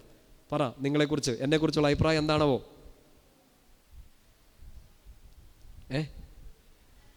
ഒന്നും പറയണ്ടെന്ന്, ഒന്നും പറയണ്ട. ആണോ? നല്ല അഭിപ്രായമാണോ? ചെയ്യുന്നുണ്ടല്ലേ? അയ്യോ, കർത്താവിൻ്റെ വലിയ കൃപ. ചേർന്ന് പറഞ്ഞേ ഹല്ലേലൂയ. എല്ലാ കാര്യങ്ങളും, കുഞ്ഞുങ്ങളെ പഠിച്ചുകൊണ്ടിരിക്കുന്ന കുഞ്ഞുങ്ങളെ ശ്രദ്ധിച്ചേ, നിങ്ങളെക്കുറിച്ച് എന്നായിരിക്കണം കേൾക്കേണ്ടത്? ജ്ഞാനത്തിലും പ്രായത്തിലും ദൈവത്തിൻ്റെയും മനുഷ്യരുടെയും മുമ്പിൽ, അങ്ങോട്ട് തിരിഞ്ഞിരിക്കുന്ന കൊച്ചെ ഇങ്ങോട്ട് തിരിഞ്ഞിരുന്നത് കേട്ടെ, ജ്ഞാനത്തിലും പ്രായത്തിലും ദൈവത്തിൻ്റെ മനുഷ്യരുടെ മുമ്പിൽ പ്രീതിയിൽ വളർന്നു വരിക. പഠിച്ചുകൊണ്ടിരിക്കുന്ന കുഞ്ഞുങ്ങൾ എന്നായിരിക്കണം സ്കൂളിൽ കേൾക്കേണ്ടത്? അവൾ എല്ലാം നന്നായി ചെയ്യുന്നു. നന്നായിട്ട് കോപ്പി അടിക്കുന്നു ആണോ? അല്ല, എല്ലാ നല്ല കാര്യങ്ങളും അവൾ നന്നായി ചെയ്യുന്നു. വലതുവരത്തി പറയാം ഹല്ലേലൂയ. ശക്തിയോടെ പറഞ്ഞേ ഹല്ലേലൂയ. ഇനി മരിക്കുമല്ലോ, എല്ലാ വണ്ടേക്കും ഞാൻ നിങ്ങളോട് മരിക്കുന്ന കാര്യത്തെക്കുറിച്ചൊക്കെ പറയുന്നുണ്ട്. ഞാനോ മരിക്കുന്നില്ല, നിങ്ങളും മരിക്കുന്നില്ല. സ്വർഗത്തിൽ നമ്മളെ താങ്ങാൻ ശേഷിയില്ലാത്തതുകൊണ്ടും പിശാച് അത്ര വലിയ പാപമൊന്നും ചെയ്തിട്ടില്ലാത്തതുകൊണ്ടും നമ്മൾ സ്വർഗത്തിലും പോകുന്നില്ല, നരകത്തിലും പോകുന്നില്ല. ഇങ്ങനെ ഇരിക്കാം. മരിക്കുന്നൊരു സമയത്ത് നിങ്ങളെക്കുറിച്ചുള്ള അഭിപ്രായം എന്തായിരിക്കും? വികാരിച്ചൻ എന്തായാലും വന്ന് നുണയെ പറയുള്ളൂ അല്ലേ? ഇതുപോലൊരു തങ്കം, ഇതുപോലൊരു പവിഴം, ഇതുപോലൊരു കരിങ്കല്ല് ഇന്ത്യ രാജ്യം കണ്ടിട്ടുണ്ടോ എന്നൊക്കെ ചോദിച്ച് അന്ന് അച്ഛൻ എന്തെങ്കിലും ദേഷ്യം ഉണ്ടെങ്കിൽ പോലും നിങ്ങളെക്കുറിച്ച് നല്ലതേ പറയത്തു. ഈശോ മരിക്കണ സമയത്ത് ലൂക്കാ സുവിശേഷം 23-ാം അധ്യായം 47-ാം വാക്യം എടുക്കണമെന്നില്ല, അറിയാവുന്നൊരു ഭാഗമാണ്. ലൂക്കാ 23:47 ഈശോ കുരിശിൽ കിടന്ന് തൻ്റെ അവസാനത്തെ ശ്വാസം എടുക്കുന്ന സമയത്ത്, മരണപ്പെടുന്ന സമയത്ത് താഴെ നിന്ന ശതാധിപൻ ഇങ്ങനെ വിളിച്ചു പറഞ്ഞു, സത്യമായും ഇവൻ നീതിമാനായിരുന്നു, ദൈവപുത്രൻ ആയിരുന്നു. എൻ്റെ പ്രിയപ്പെട്ട സ്വരങ്ങളെ, നമ്മുടെ ജീവിതം ആരംഭിക്കേണ്ടത് ഇങ്ങനെയാണ്. നമ്മൾ ദൈവത്തിൻ്റെ മനുഷ്യരുടെ മുമ്പിൽ പ്രീതിയിൽ അനുഗ്രഹിക്കപ്പെട്ട ഒരു ജീവിതമായിരിക്കുക. ജീവിതം മുമ്പോട്ട് പോയിക്കൊണ്ടിരിക്കുമ്പോൾ ഓരോ ദിവസവും നമ്മളെക്കുറിച്ച് സ്വർഗവും ഭൂമിയും പറയേണ്ട ഒരു അഭിപ്രായം ഇതാണ്, ഇവൾ എല്ലാം നന്നായി ചെയ്യുന്നു. അങ്ങനെ ജീവിക്കുന്ന ഒരു ജീവിതം മരണത്തിൻ്റെ സമയത്ത് വരുമ്പോഴും ഒരു നഷ്ടമാവില്ല, സങ്കടമാവില്ല. നമ്മളെക്കുറിച്ച് സ്വർഗവും ഭൂമിയും ഒരു കാര്യം പറയണം, ഇയാൾ നീതിമാനായിരുന്നു, ഇവൾ നീതിമതിയായിരുന്നു. ഒപ്പം തന്നെ പ്രധാനമായിട്ട് പറയേണ്ട ഒരു കാര്യം, ദൈവത്തിൻ്റെ കുഞ്ഞായിരുന്നു. ചേർന്ന് പറഞ്ഞേ ഹല്ലേലൂയ. ബാക്കി രണ്ടഭിപ്രായങ്ങളും ചിലപ്പോൾ നമ്മളെക്കൊണ്ട് ഇനി പറ്റില്ലായിരിക്കും. ചെറുപ്പകാലത്തേക്ക് പോയി എല്ലാം ഒന്ന് തിരുത്താൻ ഇനി പറ്റില്ല. നമുക്കിപ്പോൾ ചെയ്യാൻ പറ്റുന്നൊരു കാര്യം, ഇനിയുള്ള നമ്മുടെ ജീവിതം എങ്ങനെ ജീവിക്കുക? എല്ലാം കർത്താവിൻ്റെ അനുഗ്രഹത്തിൽ നന്നായി ചെയ്യുക, നന്നായിട്ട് പ്രാർത്ഥിക്കുക, നന്നായിട്ട് പഠിക്കുക, അധ്വാനിക്കുക, ചെയ്യാൻ കർത്താവ് ഏൽപ്പിച്ച എല്ലാ കാര്യങ്ങളും ഇപ്പോൾ ഒന്ന് റീസ്റ്റാർട്ട് ചെയ്യാനുള്ള സമയമാണ്. എല്ലാം ഒന്നുകൂടെ ഒന്ന് റീവർക്ക് ചെയ്യാം. ഓരോ ദിവസവും നമ്മളിങ്ങനെ വായിച്ചിട്ടില്ലേ, ഓരോ ഉറക്കവും മരണമാണ്, ഓരോ ഉറക്കവും മരണമാണ്. ഓരോ ദിവസവും നമ്മൾ എഴുന്നേൽക്കുന്നത് ഒരു ഉയർപ്പാണ്. മരിച്ചു പോകാനുള്ള സാധ്യത ഉണ്ടായിരുന്നല്ലോ അല്ലേ? വല്ലതും അറിഞ്ഞു ഇന്നലെ രാത്രി കിടന്നുറങ്ങിയപ്പോൾ? കൊതുക് കുത്തിയായിരുന്നു, അറിഞ്ഞാന്നോ? ഇല്ല. തിരിഞ്ഞു മറിഞ്ഞു ഒന്നും അറിഞ്ഞില്ല, ചത്ത പോലെ കിടന്നുറങ്ങി നമ്മൾ. ചിലപ്പോൾ ടെൻഷനൊക്കെ ഉണ്ടായിരുന്നു കാണും കഴിഞ്ഞ രാത്രി, പക്ഷേ നിങ്ങൾ ഉറങ്ങി. ഓരോ ഉറക്കവും ഒരു മരണമാണ്. രാവിലെ എഴുന്നേൽക്കുന്നതൊരു ഉയർത്തെഴുന്നേൽപ്പാണെന്ന് വെച്ചാൽ നമുക്ക് എല്ലാം ഒന്നും കൂടി ഒന്ന് പുതുതായിട്ട് തുടങ്ങാൻ, നമ്മുടെ കപ്പാസിറ്റി, നമ്മുടെ തീരുമാനങ്ങൾ, നമ്മുടെ കഴിവിലൊന്നും ആശ്രയിച്ചിട്ടല്ല, നമ്മൾക്കൊരു വീണ്ടും ഒരു പ്രഭാതം തന്ന, ഒരു അവസരം തന്ന ഈശോയിൽ ആശ്രയിച്ചുകൊണ്ട് എല്ലാം പുതുതായിട്ട് നമുക്ക് തുടങ്ങാൻ പറ്റും. പരാജയപ്പെട്ട് നിൽക്കുകയായിരിക്കും ബിസിനസ്, കൃഷി ആകെ തകർന്ന് നിൽക്കുകയായിരിക്കും, വലിയൊരു ജപ്തിയുടെ മുമ്പിൽ നിൽക്കുകയായിരിക്കും. ഇനി എന്നാ ചെയ്യേണ്ടതെന്ന് അറിയത്തില്ല, ഒരു തീരുമാനം എടുക്കാൻ പറ്റുന്നില്ല, ജോലി ഇതുവരെ ഇല്ല, കുടുംബം അങ്ങ് നന്നായിട്ട് പോകുന്നില്ല, ഇനി നമ്മുടെ വ്യക്തിപരമായ ജീവിതം ഇങ്ങനെ തകർന്ന് തരിപ്പണായിട്ട് കിടക്കണം, ഒരു പാപത്തിൻ്റെ പിടി കിടക്കാണ്. എല്ലാം റീസ്റ്റാർട്ട് ചെയ്യാൻ പറ്റുന്ന ഏറ്റവും നല്ല ദിവസമാണ് ഇന്ന്. കാരണം ഇന്ന് നമ്മൾ എഴുന്നേറ്റു, മരണത്തിൽ നിന്ന് ഉയർത്തെഴുന്നേറ്റു. ഇനി എല്ലാം നമുക്ക് കർത്താവിൻ്റെ അനുഗ്രഹത്തിൽ നന്നായിട്ട് ചെയ്യാനുള്ള അവസരമാണ്. അവർക്ക് പറയാം ഹല്ലേലൂയ. അങ്ങനെ ആ ആയുസ്, ഇനി നന്നായിട്ട് ജീവിക്കുന്ന ആയുസ് എന്ന് അവസാനിക്കുന്നു അന്ന് നമ്മളെ നോക്കി സ്വർഗം പറയണം, നീതിമാനായിരുന്നു, നീതിമതിയായിരുന്നു, ദൈവത്തിൻ്റെ കുഞ്ഞായിരുന്നു. പറഞ്ഞേ ഹല്ലേലൂയ. ശക്തി പറഞ്ഞേ ഹല്ലേലൂയ. അടുത്തിങ്ങനെ കയ്യിലൊന്ന് പിടിച്ച് നീ എല്ലാം നന്നായിട്ട് ചെയ്യണം. പറഞ്ഞേ എല്ലാം നന്നായിട്ട് ചെയ്യണം എന്ന് പറ. ആരാ സഹായിക്കാൻ പോകുന്നവരെ? നിങ്ങൾ കൈ കൊടുത്തവരെ ആരാ സഹായിക്കാൻ പോകുന്നത്? കർത്താവ് സഹായിക്കും. കാരണം അവനെല്ലാം നന്നായിട്ട് ചെയ്തത് കൊണ്ട് അവൻ നമ്മളെയും സഹായിക്കും. ചേർന്ന് പറഞ്ഞേ ഹല്ലേലൂയ. ശക്തിയോടെ ഹല്ലേലൂയ. പ്രിയപ്പെട്ട സഹോദരങ്ങളെ, നമ്മൾ തുടർന്ന് ചിന്തിക്കാൻ പോകുന്നൊരു കാര്യം ഈശോയിൽ നിന്ന് പഠിക്കാനുള്ള കുറച്ച് പാഠങ്ങളാണ്. മുഴുവനായിട്ട് പറഞ്ഞു തീർക്കാൻ പറ്റുമെന്ന് എനിക്ക് അറിഞ്ഞുകൂടാ, സമയം തികയുമെന്ന് അറിഞ്ഞുകൂടാ. എൻ്റെ മനസ്സിലൊരു 7 കാര്യങ്ങളുണ്ട്. നിങ്ങൾ ശ്രദ്ധയോടെ കേട്ടിരിക്കുമോ? നമുക്ക് ഫോളോ ചെയ്യാൻ പറ്റുന്ന, ഇല്ലെങ്കിൽ ഈശോ നമ്മളോട് ഫോളോ ചെയ്യാൻ പറഞ്ഞ കുറച്ച് കാര്യങ്ങളാണ്. അത് 7 എണ്ണവും ചിലപ്പോൾ നമ്മൾ പൊട്ടിച്ചിട്ടുണ്ടാകാം, 1-2 എണ്ണം അനുസരിച്ചിട്ടുള്ളവരുണ്ടാകാം. പക്ഷേ 7 എണ്ണവും അനുസരിച്ചാൽ നമുക്ക് ആരെ പോലെ ആയിത്തീരാൻ പറ്റും? ഈശോയെ പോലെ ആയിത്തീരാൻ പറ്റും. ചേർന്ന് പറയാം ഹല്ലേലൂയ. ഒന്നാമത്തെ കാര്യം, നിങ്ങൾ നോട്ട് ബുക്കിലേക്ക് ഒന്ന് എഴുതി വെച്ചോ. നമുക്ക് ഈശോയെ പോലെ ജീവിക്കാൻ, ഈശോയെ പോലെ ചിന്തിക്കാൻ, ഈശോ നടന്ന വഴിയിലൂടെ നടക്കാൻ വേണ്ടി കർത്താവ് തന്നെ നമ്മളെ പഠിപ്പിച്ചു തരുന്ന പാഠങ്ങൾ. ഒന്നാമത്തെ പാഠം വചനം ഒന്ന് എഴുതി വെച്ചേ. മത്തായി 22:37. മത്തായിയുടെ സുവിശേഷത്തിൽ 22-ാം അധ്യായം അതിൻ്റെ 37-ാം വാക്യം. വചനം ഇങ്ങനെയാണ്, ഉറക്കെ വായിക്കാം. അവൻ പറഞ്ഞു, നീ നിൻ്റെ ദൈവമായ കർത്താവിനെ പൂർണ്ണ ഹൃദയത്തോടും പൂർണ്ണാത്മാവോടും പൂർണ്ണ മനസ്സോടും കൂടെ സ്നേഹിക്കുക. എന്നാണ് ഈശോ നമ്മളോട് പറഞ്ഞ ആദ്യത്തെ കാര്യം. നമ്മൾ എന്താ ചെയ്യേണ്ടത്? ഈശോയുടെ വാക്ക് കേൾക്കണം, അവൻ നടന്ന വഴിയെ നടക്കണം, അവൻ്റെ മനസ്സ് നമുക്കുണ്ടായിരിക്കണം, അവനെപ്പോലെല്ലാം ചെയ്യണം. അങ്ങനെയെങ്കിൽ ഈശോ നമ്മളോട് പറഞ്ഞ ആദ്യത്തെ പ്രധാനപ്പെട്ട ഒരു കാര്യമായിട്ട് ഇതെടുക്കുക. മത്തായി 22:37. നീ പൂർണ്ണാത്മാവോടും പൂർണ്ണ ശക്തിയോടും പൂർണ്ണ ഹൃദയത്തോടും കൂടെ ദൈവത്തെ സ്നേഹിക്കുക. ചേർന്ന് പറഞ്ഞേ ഹല്ലേലൂയ. ഒന്നാമത്തെ കാര്യം ചെയ്യുന്നുണ്ട് എന്ന് ഉറപ്പുള്ളവർ, ഞാൻ എൻ്റെ ദൈവത്തെ സ്നേഹിക്കുന്നുണ്ട്, ഈശോയെ ഞാൻ സ്നേഹിക്കുന്നുണ്ട്, അങ്ങനെ ഉറപ്പുള്ളവരുന്ന് കൈർത്തിക്ക് നന്നായിട്ട് കയറി. ഞാൻ കണ്ണടച്ച് പിടിക്കണോ? വേണ്ട. എല്ലാവരും കൈ പൊക്കിയല്ലോ. Very good. കൂട്ടപ്പാവികളെ അല്ല, നിങ്ങളെ വിശുദ്ധരുടെ ഒരു കൂട്ടായ്മയാണ്. എനിക്ക് കൊതി വരുന്നത് നിങ്ങളെ കണ്ടിട്ട്. നമ്മളെല്ലാവരും, ഞാനും കൈവയ്ക്കായിരുന്നു, നമ്മളെല്ലാവരും കർത്താവിനെ സ്നേഹിക്കുന്നുണ്ട്. ഈശോ പറഞ്ഞ ആദ്യത്തെ വളരെ പ്രധാനപ്പെട്ട ഈ കാര്യം നമ്മൾ ചെയ്യുന്നുണ്ട്. അതിൻ്റെ ഒരു അർത്ഥം നന്നായിട്ട് മനസ്സിലാക്കുക. പൂർണ്ണ ഹൃദയം, പൂർണ്ണാത്മാവ്, പൂർണ്ണ ശക്തി എന്ന് വെച്ചാൽ ഒന്നാം സ്ഥാനം ആർക്ക് ഞാൻ കൊടുത്തിരിക്കുന്നു? ഈശോയ്ക്ക്. ഇപ്പോൾ കൈതാത്താൻ തോന്നുന്നുണ്ടോ? ഇല്ല, നിങ്ങൾ മിടുക്കനാണ്. അതുപോലെ തന്നെ നുണയന്മാരും നുണച്ചികളുമാണ്. ആണോ? അല്ല, നമ്മൾ സത്യസന്ധരാണ്. ഒന്നാം സ്ഥാനം ഈശോയ്ക്ക് കൊടുക്കുക. ലൈഫിൻ്റെ പ്രയോറിറ്റി ആർക്കാണ്? കർത്താവിന് കൊടുക്കുക. ആദ്യത്തെ 3 കൽപ്പനകൾ എന്തൊക്കെയാണ്? കർത്താവിനെ ആരാധിക്കുക, അവിടുത്തെ നാമം വൃഥാ പ്രയോഗിക്കാതിരിക്കുക, അവിടുത്തെ ദിവസം പരിശുദ്ധമായി ആരാധിക്കുക. എന്ന് വെച്ചാൽ ഒറ്റ വാക്കി പറഞ്ഞാൽ ഒന്നാം സ്ഥാനം ജീവിതത്തിൽ ആർക്കായിരിക്കണം? ദൈവത്തിന്. അതിന് പകരമായിട്ട് നമ്മൾ എന്തിലേക്കെങ്കിലുമൊക്കെ പോകുന്നുണ്ടെങ്കിൽ നമ്മുടെ സ്വപ്നങ്ങളായിരിക്കാം, നമ്മുടെ ചില ബന്ധങ്ങളായിരിക്കാം, നമ്മൾ തന്നെ നേടിയെടുത്ത നമ്മുടെ ചില സ്വത്തുവകകളായിരിക്കാം, നമ്മുടെ പേരായിരിക്കാം, ചില ഇഷ്ടങ്ങളായിരിക്കാം. കർത്താവിനെക്കാട്ടും മുകളിൽ നമ്മൾ എന്തിനേലും വെച്ചിട്ടുണ്ടെങ്കിൽ എൻ്റെ പ്രിയപ്പെട്ട സഹോദരങ്ങളെ, തെറ്റാണ്. തെറ്റെന്ന് വെച്ചാൽ ഒരു ക്രിസ്ത്യാനിയുടെ ജീവിത നിലവാരത്തെ താഴോട്ട് കൊണ്ടുപോകുന്ന പരിപാടിയാണ് കർത്താവിനേക്കാൾ മുകളിൽ എന്തിനേലും വെച്ചാൽ. അവർക്ക് പറയാമോ ഹല്ലേലൂയ. നമ്മൾ ആ ഒന്നാമത്തെ മേഖലയൊന്ന് ഡീൽ ചെയ്ത് ഒന്ന് പ്രാർത്ഥിക്കാൻ പോകണം. ഈശോയെ എവിടെയെങ്കിലുമൊക്കെ വെച്ച് അങ്ങേക്കാൾ ഉപരി മറ്റെന്തിനെങ്കിലും ഞാൻ സ്നേഹിച്ചിട്ടുണ്ടെങ്കിൽ, അങ്ങേക്കാൾ കൂടുതൽ സ്ഥാനം ഞാൻ എന്തിനേലും കൊടുത്തിട്ടുണ്ടെങ്കിൽ മാപ്പ് ചോദിക്കണം, പ്രാർത്ഥിക്കണം. ചേർന്ന് പറഞ്ഞേ ഹല്ലേലൂയ. പ്രിയപ്പെട്ട സഹോദരങ്ങളെ, ചില ഇഷ്ടങ്ങളുണ്ടാകാം. ഇപ്പോൾ ഒരു ഉദാഹരണം നിങ്ങൾക്ക് പെട്ടെന്ന് മനസ്സിലാകാൻ വേണ്ടിയിട്ടാണ്. ഒരു ചേച്ചി ഇങ്ങനെ പ്രാർത്ഥിക്കുകയാണ്. കല്യാണം കഴിഞ്ഞു, 2-3 വർഷമായി, കുഞ്ഞുവാവ ഉണ്ടാകുന്നില്ല. ഒരു സങ്കടമാണ്. പ്രാർത്ഥിച്ചു, ഒത്തിരി ധ്യാനങ്ങളൊക്കെ കൂടി, നേർച്ചകളൊക്കെ നേർന്നു, വചനമൊക്കെ പറഞ്ഞ് പ്രാർത്ഥിച്ചു. കർത്താവിൻ്റെ വലിയ അനുഗ്രഹത്തിൽ ഒരു കുഞ്ഞുണ്ടായി. അല്ല, ഒന്ന് വേണ്ട, ഇരട്ട കുട്ടികളുണ്ടായി. സന്തോഷമല്ലേ? ഒന്ന് ചോദിച്ചു, 2 കുഞ്ഞുങ്ങളുണ്ടായി. കർത്താവിൻ്റെ മഹത്വം. പക്ഷേ ചേച്ചി പിന്നെ പള്ളി പോകുന്നില്ല. ഉദാഹരണം മനസ്സിലാവുന്നുണ്ടാവും തോന്നുന്നു. പിന്നെ പള്ളി പോകുന്നില്ല. കാരണം എന്താ? അയ്യോ, കൊച്ചിനെ ആര് നോക്കും? അല്ലേ? കൊച്ചിനെ നോക്കണ്ടേ? ശരിയല്ലേ? അച്ഛനില്ല, അല്ല കൊച്ചില്ലാത്ത അച്ഛന് പലതും പറയാം, അല്ലേ? വികാരിച്ചിന് പലതും പറയും. പക്ഷെ അങ്ങനെയാണോ നിങ്ങൾ? പക്ഷെ ശ്രദ്ധിക്കേണ്ട ഒരു കാര്യമാണ്, ഇപ്പോൾ നിങ്ങൾക്ക് പ്രയോറിറ്റി കൊച്ചാണോ ഈശോയാണോ? ഈശോ ആണോ? കൊച്ചാണോ അതോ കൊച്ചിനെ തന്ന ഈശോയാണോ എന്ന് നമ്മൾ ആരെയും വിധിക്കേണ്ട. ഞാൻ ഒരു ഉദാഹരണം പറഞ്ഞെന്ന് മാത്രമേ ഉള്ളൂ. എവിടെയെങ്കിലും വെച്ചൊക്കെ പ്രത്യേകിച്ച് ദൈവാരാധനയേക്കാൾ മുകളിൽ നമ്മൾ വേറെ എന്തിനേലും വെച്ചിട്ടുണ്ടെങ്കിൽ, ഞായറാഴ്ച ദിവസം ബലിയർപ്പിക്കാൻ പോകാം, ബലിയർപ്പണം ഉണ്ട് രാവിലെ 7 മണിക്ക്, പക്ഷെ നമ്മൾ അത് സാരമില്ല, വൈകുന്നേരം ആയാലും പോകാലോ, വൈകുന്നേരം ആയാലും പോകാലോ. പറ, നിങ്ങൾ പ്രയോറിറ്റി കൊടുത്തത് കർത്താവിനാണോ? അല്ല, അല്ല. വൈകുന്നേരം കുർബാനയുണ്ട്, ഉച്ചയ്ക്കും കുർബാനയുണ്ട്, പക്ഷെ പ്രഭാതത്തിൽ ഉണർന്ന് ദൈവത്തിൻ്റെ പൈതൽ ആരെ ആദ്യം അന്വേഷിക്കണം? കർത്താവിനെ അന്വേഷിക്കണം. ചേർന്ന് പറഞ്ഞേ ഹല്ലേലൂയ.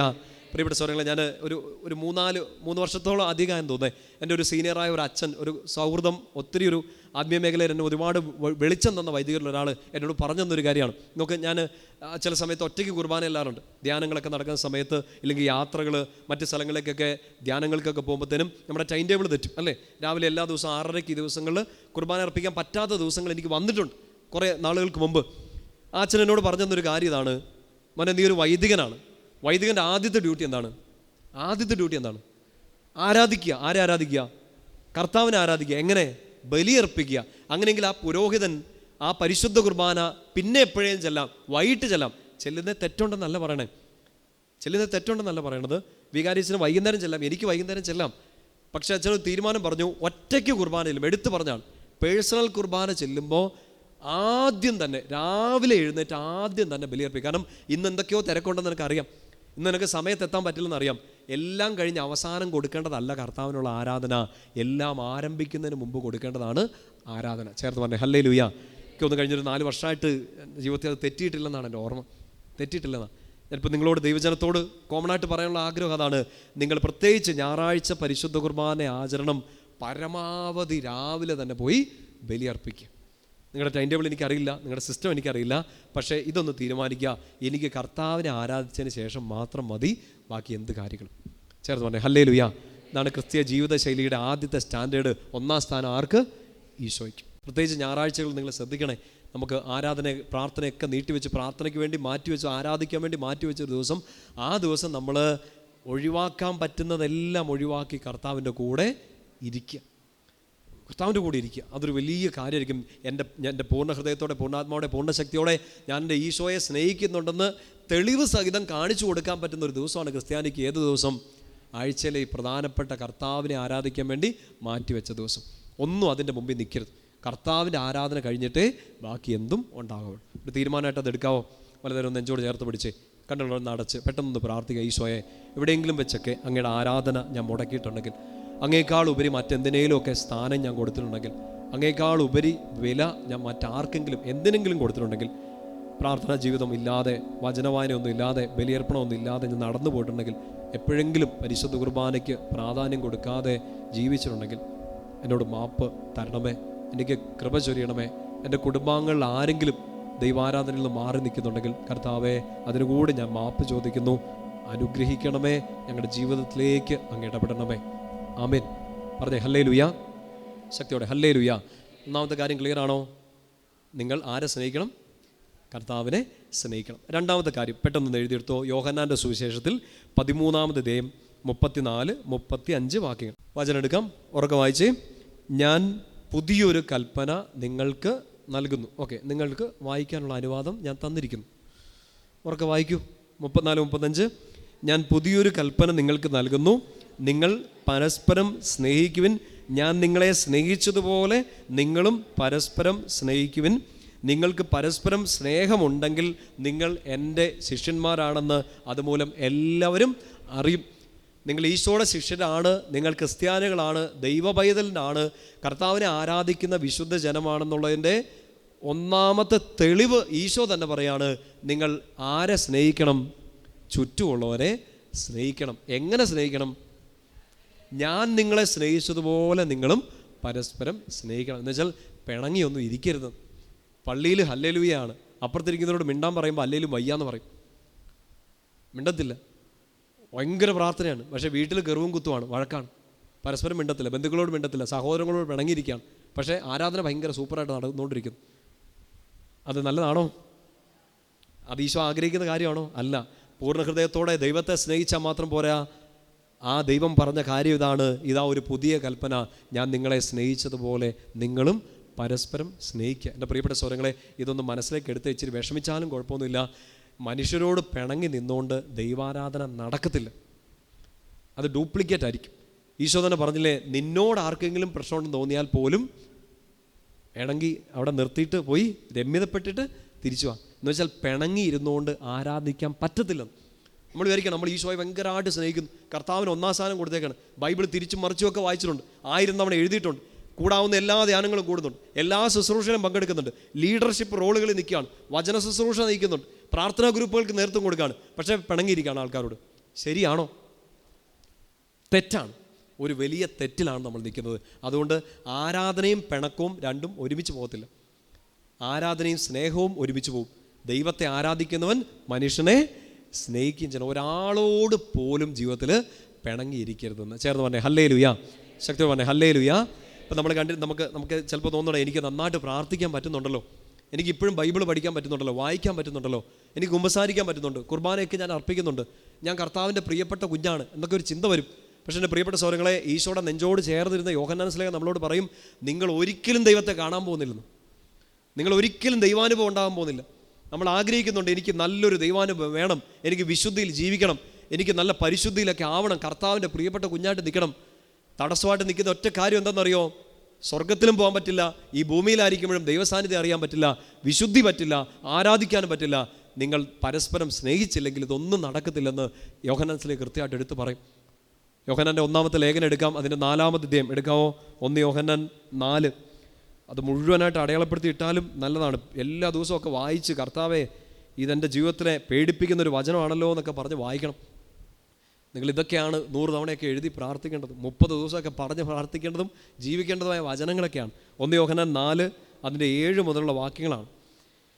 7-ാമത്തെ വാക്യം എല്ലാവരും ചേർന്ന് വായിച്ചേ. പ്രിയപ്പെട്ടവരെ, നമുക്ക് പരസ്പരം സ്നേഹിക്കാം, എന്തെന്നാൽ സ്നേഹം ദൈവത്തിൽ നിന്നുള്ളതാണ്. സ്നേഹിക്കുന്ന ഏവനും ദൈവത്തിൽ നിന്ന് ജനിച്ചവനാണ്, അവൻ ദൈവത്തെ അറിയുകയും ചെയ്യുന്നു. ആർക്കാണ് ദൈവത്തെ അറിയാനും സ്നേഹിക്കാനും പറ്റുന്നത്? ആർക്കാണ് ദൈവത്തിൻ്റെ കുഞ്ഞാണെന്ന് അഭിമാനത്തോടെ പറയാൻ പറ്റുന്നത്?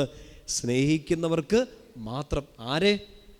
ദൈവത്തെ മാത്രം പോരാ. തുടർന്ന് വായിക്കണം 8-ാം വാക്യം. സ്നേഹിക്കാത്തവൻ ദൈവത്തെ അറിഞ്ഞിട്ടില്ല. ഇപ്പം എനിക്ക് പിണക്കമാണ്, എനിക്ക് വെറുപ്പാണ്, വലിയ വിദ്വേഷമാണ്, ഞാൻ ക്ഷമിച്ചിട്ടില്ല, കുറേ നാളുകളായിട്ട് മിണ്ടുന്നില്ല. ദൈവത്തെ സ്നേഹിക്കുന്നുണ്ടെന്ന് പറഞ്ഞുകൊണ്ടിരുന്നിട്ട് കാര്യമില്ല, കിട്ടത്തില്ല. കർത്താവിനെ അറിയാൻ പറ്റത്തില്ല. കാരണം ദൈവം സ്നേഹമാണെന്ന് യോഹന്നാൻ സ്ലേഹ എടുത്തു പറയാണ്. അടുത്തൊരു വചനോട് വായിച്ചേ, 11-ാമത്തെ വാക്യം, 11ഉം 12ഉം വായിക്കാം. പ്രിയപ്പെട്ടവരെ, ദൈവം നമ്മെ ഇപ്രകാരം സ്നേഹിച്ചെങ്കിൽ നാമും പരസ്പരം സ്നേഹിക്കാൻ കടപ്പെട്ടിരിക്കുന്നു. നോക്ക്, സ്നേഹിക്കുക എന്ന് വെച്ചാൽ ദൈവത്തെ സ്നേഹിക്കുക എന്ന് മാത്രമല്ല, രണ്ടാമത്തെ കാര്യം പറഞ്ഞ പോലെ യോഹന്നാൻ സ്ലേഹ എടുത്തു പറയാണ്, നമ്മൾ പരസ്പരം സ്നേഹിക്കണം. 12-ാം വാക്യം വായിക്കാം. ദൈവത്തെ ഒരുവനും ഒരിക്കലും കണ്ടിട്ടില്ല, എന്നാൽ നാം പരസ്പരം സ്നേഹിച്ചാൽ ദൈവം നമ്മിൽ വസിക്കും, അവിടുത്തെ സ്നേഹം നമ്മിൽ പൂർണ്ണമാവുകയും ചെയ്യും. കർത്താവിനെ കാണണമെങ്കിൽ, കർത്താവിനെ അറിയണമെങ്കിൽ എന്ത് ചെയ്യണം? പരസ്പരം സ്നേഹിക്കണം. നമ്മളിവിടെ പറയാറില്ലേ, ഇതേ കർത്താവ്, ഞാൻ അവിടെ ഇരുന്നപ്പോൾ എന്നോട് കർത്താവ് സംസാരിച്ചു, ഞാനിവിടെ പ്രാർത്ഥിക്കാനൊക്കെ പോയിരുന്നപ്പോൾ കർത്താവിനെ നേരിട്ട് കണ്ടു. എൻ്റെ പ്രിയപ്പെട്ട സഹോദരങ്ങളെ, അങ്ങനെയുള്ള ആളുകൾ നിങ്ങളോട് പറയുമ്പോൾ അവരാരോടെങ്കിലൊക്കെ പിണങ്ങിയിരിക്കുകയാണെങ്കിൽ, മിണ്ടാതിരിക്കുകയാണെങ്കിൽ, നിങ്ങൾ ഉറപ്പിച്ചോ, അവരൊരു മുട്ടൻ നുണയാണ് നിങ്ങളോട് പറഞ്ഞത്. ദൈവത്തെ കേട്ടെന്നും ദൈവം എന്നോട് സംസാരിച്ചെന്നും ഞാൻ ദൈവത്തെ നേരിട്ട് കണ്ടെന്നും ദർശനങ്ങൾ കിട്ടിയെന്നൊക്കെ പറയുകയും ഒപ്പം തന്നെ മനുഷ്യരെ വെറുക്കുകയും മനുഷ്യരെ സ്നേഹിക്കാതിരിക്കുകയും അവരോട് പിണങ്ങിയിരിക്കുന്നവരും അവർ നല്ല നല്ല നുണയൻ്റെ പിതാവിൻ്റെ മക്കളുമാണ്. ആരുടെ മക്കളാണ്? ഡ്യൂപ്ലിക്കേറ്റാണ്. ഇത് രണ്ടും കൂടെ ഒരുമിച്ച് പോകത്തില്ലെന്ന്. അതായത് ദൈവത്തെ കാണുകയും ദൈവത്തെ സ്വരം കേൾക്കുകയും ചെയ്യും, മനുഷ്യരെ കണ്ടാൽ മിണ്ടത്തില്ല, പിണക്കമാണ്, കെറുവാണ്, ബന്ധുക്കളോട് പോലും, സ്വന്തം സഹോദരങ്ങളോട് പോലും പിണങ്ങിയിരിക്കും. ചേർന്ന് പറഞ്ഞേ ഹല്ലേലൂയ. ഒരു സങ്കടമൊക്കെ വരുന്നുണ്ടോ നിങ്ങൾക്ക്? കർത്താവിനെ കാണണ്ടേ? എൻ്റെ കർത്താവേ, അവിടുത്തെ സ്വരം കേൾക്കണം, കർത്താവിൻ്റെ ഹിതം അറിയണം, എല്ലാ ആഗ്രഹമുണ്ട്. എന്നിട്ട് എന്നെ അതൊന്നും അറിയാൻ പറ്റാത്തതെന്നുള്ള ഒറ്റ കാരണം ഇതാണ്. ഇതൊരു ആത്മപരിശോധനയ്ക്ക് വിധേയമാക്കണം. ആരോടെങ്കിലുമൊക്കെ പിണങ്ങിയിരുന്നിട്ട് മനുഷ്യരെ സ്നേഹിക്കാതെ എൻ്റെ പ്രിയപ്പെട്ട സഹോദരങ്ങളെ, ദൈവത്തെ കാണാൻ ദൈവാനുഭവം നമുക്ക് കിട്ടത്തില്ല. അതുകൊണ്ട് നമുക്ക് നല്ല സ്നേഹിക്കാം മനുഷ്യരെ. എല്ലാവരെയും ഒന്നും ഒരുപോലെ സ്നേഹിക്കാൻ പറ്റത്തില്ല. പറ്റുമോ? ഇല്ല. ഒരുപോലെ സ്നേഹിക്കണ്ട, വളരെ സിമ്പിളായിട്ട് സ്നേഹിച്ചാൽ മതി. എങ്ങനെ? ഈശോ നമ്മളെ സ്നേഹിച്ചതുപോലെ സ്നേഹിക്കും. സിമ്പിളല്ലേ? ഉദാഹരണം ഈശോ കാണിച്ചു തന്നു, അങ്ങനെ സ്നേഹിക്കും. ഇപ്പം നോക്ക്, അപ്പനെയും അമ്മേനെയും പോലും ഒരുപോലെ സ്നേഹിക്കാൻ നമ്മളെ കൊണ്ട് പറ്റുമോ? കുഞ്ഞുങ്ങൾ പറയൂ, നടക്കില്ല. ആരോടോ ഒരാളോട് നമുക്ക് ഇച്ചിരി സ്നേഹം കൂടുതലുണ്ട്. എല്ലാവരും ഒരുപോലെ സ്നേഹിക്കാൻ പറ്റില്ല. പക്ഷേ അതിൻ്റെ മുമ്പിൽ നമ്മുടെ മുമ്പിൽ ഈശോ തന്നേക്കുന്ന വെല്ലുവിളിയാണ്, ഞാൻ നിങ്ങളെ സ്നേഹിച്ചതുപോലെ നിങ്ങൾ സ്നേഹിക്കും. എന്നിട്ട് ഈശോ പറയുന്നില്ലേ, സ്നേഹത്തിന് വേണ്ടി ജീവൻ ബലി കഴിക്കുന്നതിനേക്കാൾ ഒറ്റ ചോദ്യം മാത്രം നമ്മുടെ മുമ്പിൽ മതി. എൻ്റെ പ്രിയപ്പെട്ടവർക്ക് വേണ്ടി ഞാൻ എന്ത് ബലി കഴിച്ചു, എന്ത് ബലിയാക്കി? ഞാൻ എൻ്റെ ജീവിത പങ്കാളിയെ സ്നേഹിക്കുന്നു എന്ന് പറയുന്നു, ഞാൻ അയാൾക്ക് വേണ്ടി എന്ത് സാക്രിഫൈസ് എടുത്തു? ബലിയില്ലാതെ ഒരു സ്നേഹമില്ല, സാക്രിഫൈസ് ചെയ്യാതെ ഈ ലോകത്തിൽ ഒരു സ്നേഹമില്ല. നിങ്ങൾ സ്നേഹിക്കുന്നുണ്ടെന്ന് പറയുകയും എന്നാൽ നിങ്ങളെ തന്നെ ബലിയർപ്പിക്കാൻ, ചില കാര്യങ്ങളൊക്കെ വിട്ടുകൊടുക്കാൻ, ചിലതിനൊക്കെ തോറ്റുകൊടുക്കാൻ നിങ്ങൾ തയ്യാറാവുന്നില്ലെങ്കിൽ, ബലിയർപ്പണം നടക്കുന്നില്ലെങ്കിൽ സ്നേഹം പൂർണ്ണമാകുന്നില്ല. പ്രത്യേകിച്ച് കുടുംബജീവിതം നയിക്കുന്ന നിങ്ങളോട് ഇത് ഞാൻ പറഞ്ഞു തരേണ്ട കാര്യമില്ല. നിങ്ങൾ ഒത്തിരി ബലിയർപ്പണങ്ങൾ നടത്തുന്നുണ്ട്. വീട്ടിലെ സമാധാനം നിൽക്കാൻ വേണ്ടിയിട്ട് നിങ്ങൾക്ക് സംസാരിക്കാൻ ആഗ്രഹം ഉണ്ടായിട്ടും നിങ്ങൾ ചിലപ്പോൾ ആ വാ പൂട്ടി വെച്ചൊരു ബലിയർപ്പിക്കാറുണ്ട്. ശരിയാണോ? അല്ലേ? വഴക്കുണ്ടാവരുതെന്ന് ആഗ്രഹിച്ചുകൊണ്ട് ഇയാൾ തെറ്റിദ്ധരിച്ചു എന്ന് മനസ്സിലാക്കിയിട്ടും ഒന്ന് മനസ്സിലാക്കാൻ വേണ്ടി നിങ്ങളൊന്ന് എളിമപ്പെട്ട് നിന്ന് നിങ്ങളെ തന്നെ ബലിയർപ്പിക്കുന്നുണ്ട്. അങ്ങനെ ഉണ്ടെങ്കിൽ ആ വീട്ടിൽ സ്നേഹം നിൽക്കും. അങ്ങനെയെങ്കിൽ ആ വീട്ടിൽ കർത്താവ് വസിക്കും. ബലിയർപ്പണം നടക്കുന്ന, സ്നേഹം നടക്കുന്ന ഒരു വീട്ടിൽ കർത്താവ് വസിക്കും. ആ വീട്ടിൽ കർത്താവിൻ്റെ സാന്നിധ്യം എപ്പോഴും ഉണ്ടാവും. ചേർന്ന് പറഞ്ഞേ ഹല്ലേലൂയ. രണ്ടാമത്തെ കാര്യം ഒന്ന് പ്രത്യേകിച്ച് പറഞ്ഞ് പ്രാർത്ഥിക്കാം. കണ്ണുകൾ അടച്ച് കരങ്ങൾ നെഞ്ചോട് ചേർത്ത് പിടിച്ച് ഈശോയെ, പ്രത്യേകമായിട്ട് ഞങ്ങളുടെ കുടുംബം, ഞങ്ങളുടെ ബന്ധങ്ങൾ, ഞങ്ങളുടെ സൗഹൃദങ്ങൾ എവിടെയെങ്കിലുമൊക്കെ വെച്ച് ആരോടെങ്കിലുമൊക്കെ പിണങ്ങിയിരിക്കുന്നുണ്ടെങ്കിൽ, സംസാരിക്കാതിരിക്കുന്നുണ്ടെങ്കിൽ, അത് ഞങ്ങളുടെ ക്രിസ്തീയ ജീവിതശൈലിക്ക് ചേർന്നതല്ല എന്ന് ഞങ്ങൾ തിരിച്ചറിയാൻ സ്നേഹിക്കാനൊരു കൃപ നൽകണമേ. ഞങ്ങളുടെ പ്രിയപ്പെട്ടവരെയൊക്കെ ഒന്ന് ചേർത്ത് പിടിക്കാൻ കൃപ നൽകണമേ. ബലിയർപ്പിക്കാൻ, സ്നേഹത്തിന് വേണ്ടി ചിലതൊക്കെ ബലി കൊടുക്കാൻ, എൻ്റെ ഇഷ്ടങ്ങൾ ചിലതൊക്കെ ബലിയർപ്പിക്കാൻ ഒരു എളിമ, ഒരു സാക്രിഫൈസിങ് മെൻറ്റാലിറ്റി എനിക്ക് തരണമേ. ഈശോയിലുണ്ടായിരുന്ന മനോഭാവം നമ്മളിൽ വേണം.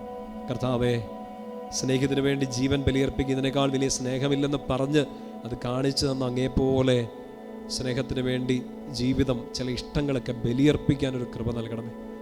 ഒരാളോട് പോലും പിണങ്ങിയിരിക്കാൻ കർത്താവേ ഇടവരരുതേ. എല്ലാവരെയും സ്നേഹിക്കാൻ എനിക്കൊരു കൃപ നൽകണമേ. ആമേൻ. ചേർന്ന് പറയാം ഹല്ലേലൂയ. ഒന്നാമത്തെ കാര്യം ഓർക്കുന്നോ? ഒന്നാമത്തെ കാര്യം എന്താണ്? ആരെ സ്നേഹിക്കുക? ദൈവത്തെ. അവർക്ക് പറയാം, ആരെ സ്നേഹിക്കുക? ഈശോയെ സ്നേഹിക്കുക. രണ്ടാമത്തെ കാര്യം എന്താണ്? നല്ല ഓർമ്മയാണല്ലോ നിങ്ങൾക്ക്. ഒന്നാമത്തെ കാര്യം ഈശോയെ സ്നേഹിക്കുക, രണ്ട് ചുറ്റുമുള്ളവരെ സ്നേഹിക്കുക. രണ്ട് കാര്യങ്ങൾ ചെയ്യുന്നവരാണോ? കുറച്ച്. ഇനി മൂന്നാമത്തെ വളരെ എളുപ്പമാണ്. മൂന്നാമത്തെ കാര്യം ലൂക്കാസ് സുവിശേഷം 5-ാമത്തെ അധ്യായത്തിൽ 16-ാം വാക്യം. ഈശോ നമുക്ക് കാണിച്ചു തന്ന, ഈശോയെ ഫോളോ ചെയ്യാൻ വേണ്ടി നമുക്ക് ഏറ്റവും എളുപ്പമുള്ള മാർഗ്ഗങ്ങളൊന്നാണ്. 16-ാമത്തെ വാക്യം വായിച്ചേ. ലൂക്ക 5:16. അവനാവട്ടെ വിജനപ്രദേശങ്ങളിലേക്ക് പിൻവാങ്ങി അവിടെ പ്രാർത്ഥിച്ചു കൊണ്ടിരുന്നു. ഈശോ ചെയ്തൊരു പ്രവൃത്തി. എന്ത് ചെയ്തു? ഈശോ പ്രാർത്ഥിച്ചു കൊണ്ടിരുന്നു. പ്രാർത്ഥിക്കുന്നവരാണോ നമ്മൾ? എങ്ങനെ നന്നായിട്ട് പ്രാർത്ഥിക്കുന്നു? ആണോ? ഉണ്ട്. ഈശോയ്ക്ക് പ്രാർത്ഥന എന്തായിരുന്നു? വളരെ സിമ്പിളായിട്ട് പറഞ്ഞു. ഈശോയ്ക്ക് പ്രാർത്ഥന എന്ന് വെച്ചാൽ എന്താണ്? ഈ ദൈവമായ ഈശോയ്ക്ക് പ്രാർത്ഥിക്കേണ്ട ആവശ്യമുണ്ടോ? ഇല്ല. പക്ഷെ അവൻ പ്രാർത്ഥിച്ചുകൊണ്ടിരുന്നു. എന്തായിരുന്നു ഈശോയ്ക്ക് പ്രാർത്ഥന? പിതാവുമായി ബന്ധത്തിലായിരിക്കുന്നതാണ് പ്രാർത്ഥന. എല്ലാവരും ചേർന്ന് പറയാമോ? എന്താണ് പ്രാർത്ഥന? പിതാവുമായി. മറ്റൊരു വാക്യം നമുക്ക് പറയാം, ദൈവവുമായി ബന്ധത്തിലായിരിക്കുന്നതാണ് പ്രാർത്ഥന. എന്ന് വെച്ചാൽ എനിക്കിപ്പോൾ എൻ്റെ അമ്മയെ വിളിക്കണം, എൻ്റെ അപ്പനയോട് സംസാരിക്കണം, ഞാൻ അവരെ പോയി കാണും, ഞാൻ അവരോട് സംസാരിക്കുകയും അവരെ പോയി കാണുകയും ചെയ്യുമ്പോൾ ഞങ്ങളുടെ ഇടയിൽ എന്ത് വളരുന്നു? സ്നേഹമല്ല, ഞങ്ങളുള്ള ബന്ധം വളരുകയാണ്. ഇപ്പം എനിക്ക് എൻ്റെ അപ്പനോടുള്ള ബന്ധം നിലനിർത്തണമെങ്കിൽ ഞാൻ എൻ്റെ അപ്പനെ ഇടയ്ക്ക് പോയി കാണണം, സംസാരിക്കണം, അപ്പന് വേണ്ടി പ്രാർത്ഥിക്കണം, അപ്പനോട് സംസാരിച്ച് അപ്പനെ കേട്ടിരിക്കണം. അതിനാണ് ഈശോ പറയുന്നത് എന്ത്? പ്രാർത്ഥന. അവൻ വിജനപ്രദേശങ്ങളിലേക്ക് പിൻവാങ്ങി പിതാവിനോട് ഇങ്ങനെ കൂട്ടുകൂടിക്കൊണ്ടിരുന്നു. ചേർന്ന് പറഞ്ഞേ ഹല്ലേലൂയ. നമ്മളത് ഫോളോ ചെയ്യുന്നവരാണോ? പ്രാർത്ഥിക്കുന്നവരാണോ? ഈശോ പ്രാർത്ഥിച്ച പോലെയാണോ പ്രാർത്ഥിക്കുന്നത്? പെട്ടെന്ന് 1-2 വചനങ്ങൾ നോക്കുക, ഈശോ എങ്ങനെ പ്രാർത്ഥിച്ചു എന്നുള്ളത്. വചനഭാഗം ഒരെണ്ണം മത്തായി 26:36 മുതൽ 46 വരെ. ഈശോ ഗെത്സമൻ തോട്ടത്തിൽ കിടന്ന് പ്രാർത്ഥിച്ചുകൊണ്ടിരുന്നു. അതായത് വേദനയിൽ പ്രാർത്ഥിക്കാറുണ്ടോ? പറ. വലിയ സഹനങ്ങൾ വരുമ്പോൾ നിങ്ങൾ പ്രാർത്ഥിക്കാറുണ്ടോ? ഗെത്സമൻ തോട്ടത്തിൽ കിടന്ന് ഈശോ പ്രാർത്ഥിച്ചോ? പ്രാർത്ഥിച്ചു, പിതാവിനോട് സംസാരിച്ചു. ഒന്നാമത്തെ കാര്യം അതാണ്, നിങ്ങളിങ്ങനെ പ്രാർത്ഥിക്കണം, വേദനകളിൽ ദൈവത്തോട് പ്രാർത്ഥിക്കണം. രണ്ടാമത്തെ ഒരു കാര്യം 27, മത്തായി 27:46 ആ വചനം ഒന്ന് മനസ്സിൽ ഓർത്താൽ മതി. ഈശോ കുരിശിൽ കടന്നുകൊണ്ട് പ്രാർത്ഥിക്കുകയാണ്. ഏകദേശം 9-ാം മണിക്കൂറായപ്പോൾ ഈശോ ഉച്ചത്തിൽ നിലവിളിച്ചു, എൻ്റെ ദൈവമേ, എൻ്റെ ദൈവമേ, എന്തുകൊണ്ട് അങ്ങ് എന്നെ ഉപേക്ഷിച്ചു? 22-ാം സങ്കീർത്തനം പറഞ്ഞ് ഈശോ പ്രാർത്ഥിക്കുകയാണ്. എന്ന് വെച്ചാൽ ഗെത്സമൻ തോട്ടത്തെക്കാട്ടും വേദനയാണ് ഇവിടെ കുരിശിൽ കടന്നുകൊണ്ട്. എന്നുവെച്ചാൽ നാണം കെട്ട് നിൽക്കുകയാണ്, ഒറ്റയ്ക്ക് നിൽക്കുകയാണ്, ശരീരം മുഴുവൻ കീറി നിൽക്കുകയാണ്. നമ്മുടെ ഏറ്റവും വലിയ സഹനത്തിൻ്റെ സമയത്തും നമ്മൾ ആരെ വിളിക്കുന്നു?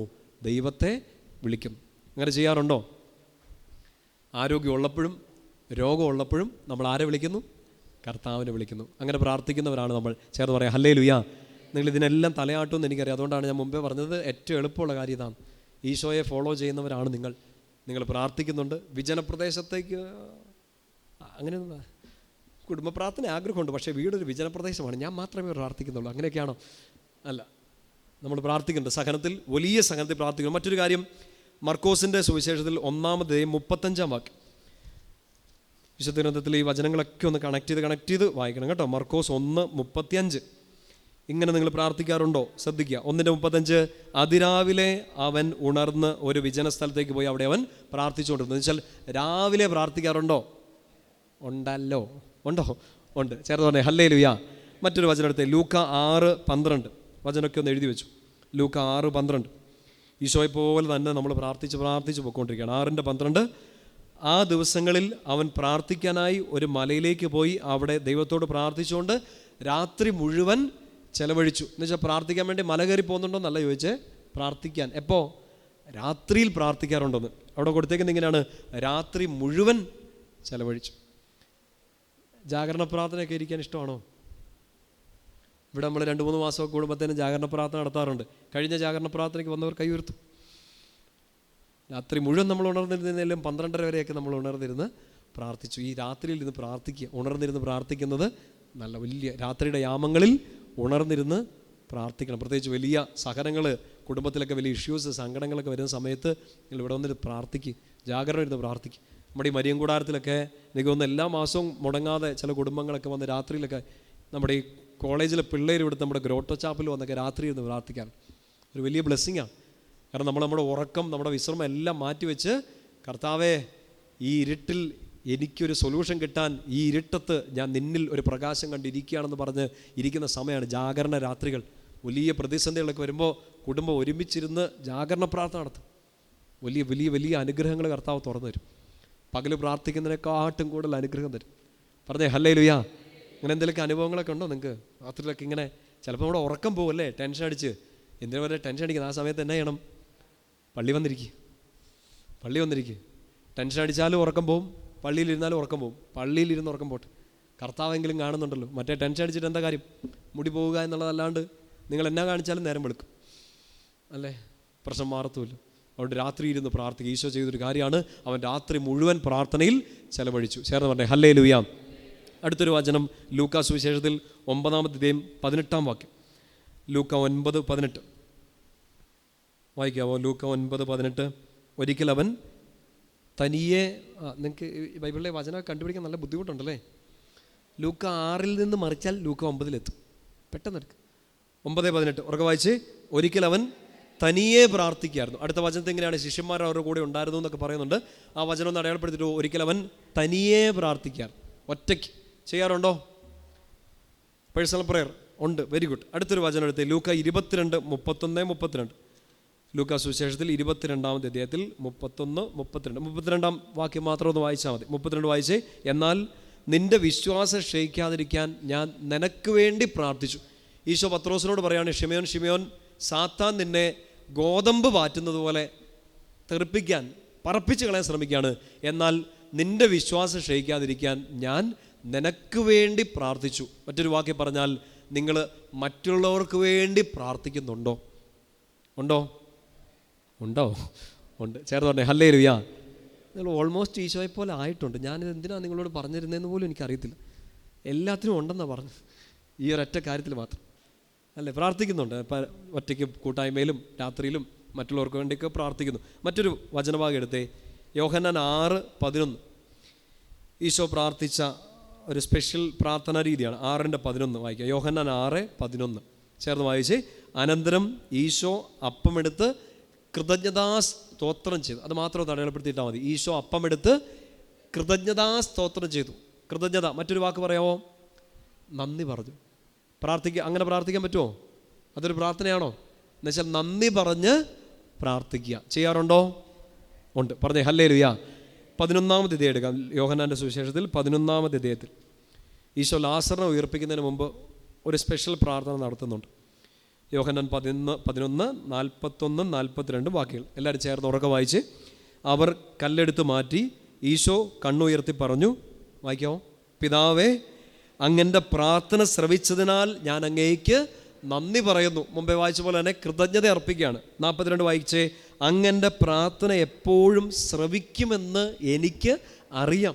അവിടെ നിർത്തിക്കോ, അത്രയും വായിച്ചാൽ മതി. നന്ദി പറയുക മാത്രമല്ല, ഈശോയ്ക്ക് ഒരു ഉറപ്പാണ്. ഈശോ പറയാണ്, എൻ്റെ പിതാവ് ഞാൻ ചോദിക്കുന്നതെല്ലാം എനിക്ക് തരും എന്ന് വെച്ചാൽ അവിടെ ഒരു വിശ്വാസമുണ്ട്, ഒരു ട്രസ്റ്റ് ഉണ്ട്, ഒരാശ്രയത്വമുണ്ട്. പിതാവേ, ഞാൻ എല്ലാത്തിനും നന്ദി പറയുന്നു. ഇതുവരെ എന്നെ അങ്ങ് സഹായിച്ചു, ഇനിയും എന്നെ അനുഗ്രഹിക്കുമെന്ന്, എൻ്റെ പ്രാർത്ഥന കേൾക്കുമെന്ന് എനിക്ക് അറിയാം. പ്രിയപ്പെട്ട സഹോദരങ്ങളെ, അതുകൊണ്ട് പ്രാർത്ഥിക്കുമ്പോൾ ഒറ്റയ്ക്ക് പ്രാർത്ഥിച്ചാലും കൂട്ടായ്മയിൽ പ്രാർത്ഥിച്ചാലും നന്ദി പറഞ്ഞ് പ്രാർത്ഥിക്കുമ്പോഴും നിങ്ങളുടെ ആവശ്യങ്ങൾ സമർപ്പിക്കുമ്പോഴും ഉള്ളിലുണ്ടാവേണ്ട ഒറ്റ ബോധ്യം, പ്രധാനപ്പെട്ട ഒരു ബോധ്യമാണ്, എനിക്കിത് എൻ്റെ പിതാവ് തരുമെന്നുള്ള വിശ്വാസത്തിൽ പ്രാർത്ഥിക്കണം. അങ്ങനെ പ്രാർത്ഥിക്കുന്നവരാണോ നമ്മൾ? Very good. ആശ്രയത്വം ഉണ്ടോ? എന്നെ സഹായിക്കാൻ എനിക്ക് എൻ്റെ ദൈവം ഉണ്ടെന്നുള്ളൊരു ആശ്രയത്വ ബോധം ഉണ്ടോ? എല്ലാ പ്രാർത്ഥനയിലും നന്ദി അർപ്പിക്കുമ്പോഴും നമുക്ക് ആ ബോധ്യം ഉണ്ടാകണം, എന്നെ സഹായിക്കാൻ എൻ്റെ ദൈവം എൻ്റെ കൂടെയുണ്ട്. ചേർന്ന് പറയാം ഹല്ലേലൂയ. 17-ാമത്തെ അധ്യായം എടുക്കാം, യോഹന്നാൻ 17. ഇതൂടെ പറഞ്ഞ പ്രാർത്ഥനയെക്കുറിച്ചുള്ളത് നമുക്ക് അവസാനിപ്പിക്കാം. യോഹന്നാൻ്റെ സുവിശേഷത്തിൽ 17-ാമത്തെ അധ്യായം, അതിൻ്റെ ടൈറ്റിൽ എങ്ങനെയാണ്? ശിഷ്യന്മാർക്ക് വേണ്ടി പ്രാർത്ഥിക്കുന്നു. ഈശോയുടെ ഒരു പ്രാർത്ഥനാ രീതി ശ്രദ്ധിക്കണം. 17:1 ശ്രദ്ധിച്ച് കേട്ടെ. ഇത്രയും പറഞ്ഞതിന് ശേഷം ഈശോ സ്വർഗത്തിലേക്ക് കണ്ണുകൾ ഉയർത്തി പ്രാർത്ഥിച്ചു, പിതാവേ, സമയമായിരിക്കുന്നു. പുത്രൻ അവിടുത്തെ മഹത്വപ്പെടുത്തേണ്ടതിന് പുത്രനെ അങ്ങ് മഹത്വപ്പെടുത്തണമേ. ഈശോ പ്രാർത്ഥിച്ചാണ്. ഈശോ ഇതാർക്ക് വേണ്ടിയാണ് പ്രാർത്ഥിച്ചത്? ടൈറ്റിൽ ഇങ്ങനെയാണ്, ശിഷ്യന്മാർക്ക് വേണ്ടി പ്രാർത്ഥിക്കുന്നു. ഇപ്പം ഈശോ ആർക്ക് വേണ്ടി പ്രാർത്ഥിച്ചേ? ഈശോയ്ക്ക് വേണ്ടി തന്നെ പ്രാർത്ഥിച്ചു. എക്സാമ്പിൾ പിടികിട്ടുന്നുണ്ടോ? നമ്മൾ പ്രാർത്ഥിക്കണം, ആർക്ക് വേണ്ടി പ്രാർത്ഥിക്കണം? ഞാൻ എനിക്ക് വേണ്ടി തന്നെ പ്രാർത്ഥിക്കണം. അങ്ങനെ ചെയ്യാറുണ്ടോ? അതേ ഉള്ളൂ. അല്ല, നമ്മൾ നമുക്ക് വേണ്ടി തന്നെ പ്രാർത്ഥിക്കണം. എല്ലാ ദിവസവും രാവിലെ എഴുന്നേറ്റിട്ടും കിടക്കുമ്പോഴെല്ലാം, കർത്താവേ, വിശുദ്ധൂസിൻ്റെ അടയാളത്താലേ ഞങ്ങളുടെ ശത്രുക്കളിൽ ഞങ്ങളെ രക്ഷിക്കാൻ ഞങ്ങളുടെ അമ്പരാനെ. അത് ശരിക്കും ആർക്ക് വേണ്ടി പ്രാർത്ഥിക്കുന്നത്? ഞങ്ങളുടെ എന്നൊക്കെ പറയുന്നുണ്ടെങ്കിലും ഞാൻ എനിക്ക് വേണ്ടി പ്രാർത്ഥിച്ചുകൊണ്ടാണ് ആരംഭിക്കുന്നത്. തെറ്റുണ്ടോ? ഇല്ല, നല്ലതാണ്. ഈശോയ്ക്ക് വേണ്ടി തന്നെ പിതാവിനോട് സംസാരിച്ചു. മറ്റൊരു വചനം 9-ാമത്തെ വാക്യം വായിക്കാം. 17:9 യോഹന്നാൻ 17:9 വായിച്ച്. ഞാൻ അവർക്ക് വേണ്ടിയാണ് പ്രാർത്ഥിക്കുന്നത്. ശ്രദ്ധിച്ചോ, ഈശോയ്ക്ക് വേണ്ടി മാത്രമല്ല പ്രാർത്ഥിച്ചത്, അവർക്ക് വേണ്ടി. എന്ന് വെച്ചാൽ ആർക്ക് വേണ്ടിയാ? ശിഷ്യന്മാർക്ക് വേണ്ടി, ഏറ്റവും അടുത്ത് നിൽക്കുന്നവർക്ക് വേണ്ടി കൂടെ പ്രാർത്ഥിക്കുക. ഇനി മൂന്നാമത്തെ ഒരു കാര്യം, 17-ാമത്തെ അധ്യായത്തിൽ 20-ാമത്തെ വാക്യം വായിക്കാം. 17:20 അവർക്ക് വായിച്ചേ. അവർക്ക് വേണ്ടി മാത്രമല്ല, അവരുടെ വചനം മൂലം എന്നിൽ വിശ്വസിക്കുന്നവർക്ക് വേണ്ടി കൂടിയാണ് ഞാൻ പ്രാർത്ഥിക്കുന്നത്. സോ ഈശോ ആദ്യം ഈശോയ്ക്ക് വേണ്ടി പ്രാർത്ഥിച്ചു, അതിനുശേഷം ശിഷ്യന്മാർക്ക് വേണ്ടി പ്രാർത്ഥിച്ചു. മൂന്നാമത് ഈശോ പ്രാർത്ഥിക്കുകയാണ്, ഈ ശിഷ്യന്മാർ വഴി ആരൊക്കെ വചനം കേൾക്കുന്നോ അവർക്ക് വേണ്ടി കൂടെ പ്രാർത്ഥിക്കുന്നു. എനിക്ക് വേണ്ടി, എൻ്റെ തൊട്ടടുത്ത് നിൽക്കുന്നവർക്ക് വേണ്ടി, ഇവരിനി ആർക്ക് വേണ്ടിയെല്ലാം ആരെയൊക്കെ കാണുന്നോ അവരോടൊക്കെ സംസാരിക്കുന്നോ അവരെല്ലാം അനുഗ്രഹിക്കപ്പെടാൻ വേണ്ടി പ്രാർത്ഥിക്കുന്നു. വെച്ചാൽ ലോകം മുഴുവനും വേണ്ടി നമ്മൾ പ്രാർത്ഥിക്കണം. ചേർന്ന് പറഞ്ഞേ ഹല്ലേലൂയ. ശക്തി പറഞ്ഞേ ഹല്ലേലൂയ. ഇപ്പം നമുക്കിവിടെ യുദ്ധം നടക്കുന്നില്ല, പക്ഷെ നമ്മൾ യുദ്ധം നടക്കുന്ന സ്ഥലങ്ങൾക്ക് വേണ്ടി പ്രാർത്ഥിക്കണം. ഇല്ലെങ്കിൽ ഗ്യാസിൻ്റെ വില ഇനിയും കൂടും.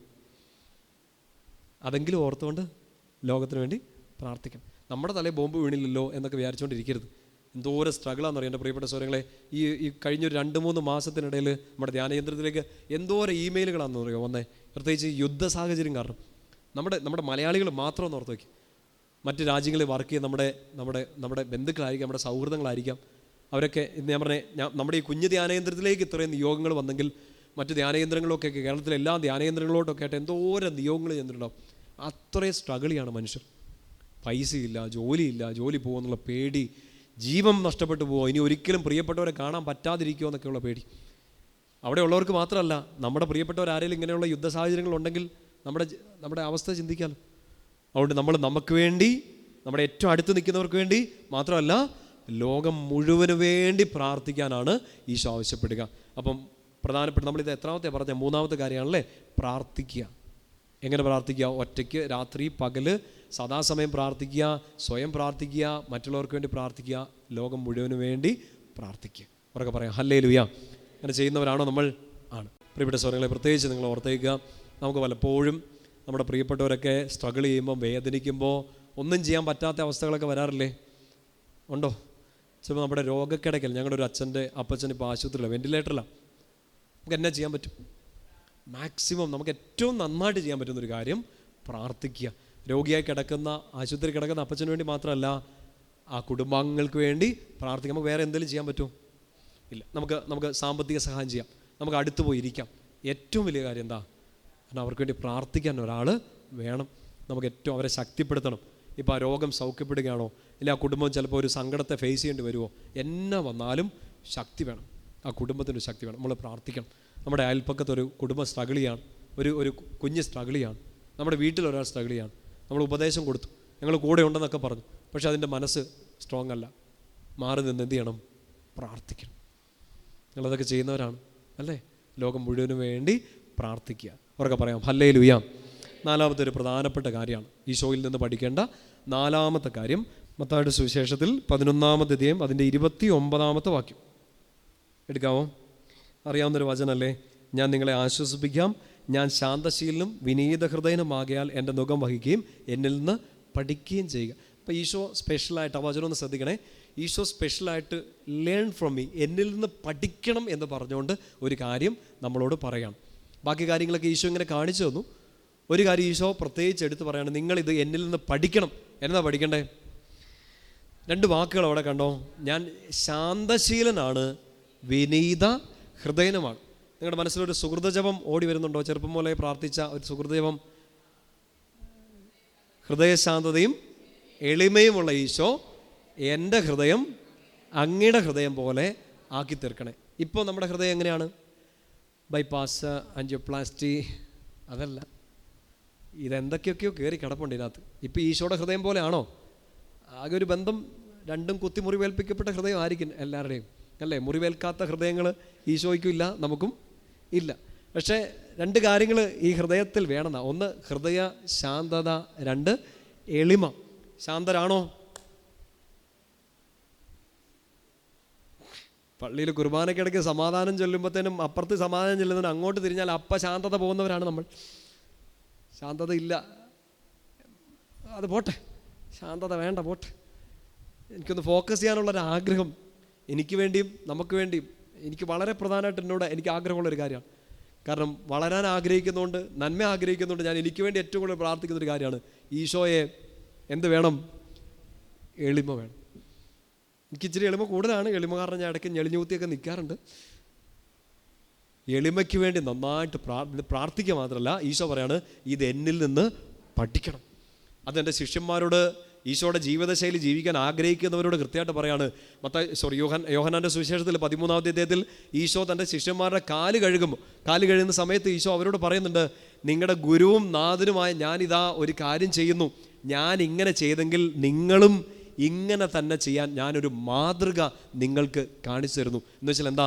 നമ്മളിന്ന് പള്ളി കുർബാന കഴിഞ്ഞപാടെ അല്ലെങ്കിൽ വചന ശുശ്രൂഷ കഴിഞ്ഞപാടെ വഴിയെ കാണുന്ന എല്ലാവരെയും പിടിച്ചു നിർത്തി ഒരു ചെരുപ്പ് ഞാൻ ഒന്ന് കഴുകട്ടെ കാല് ആണോ?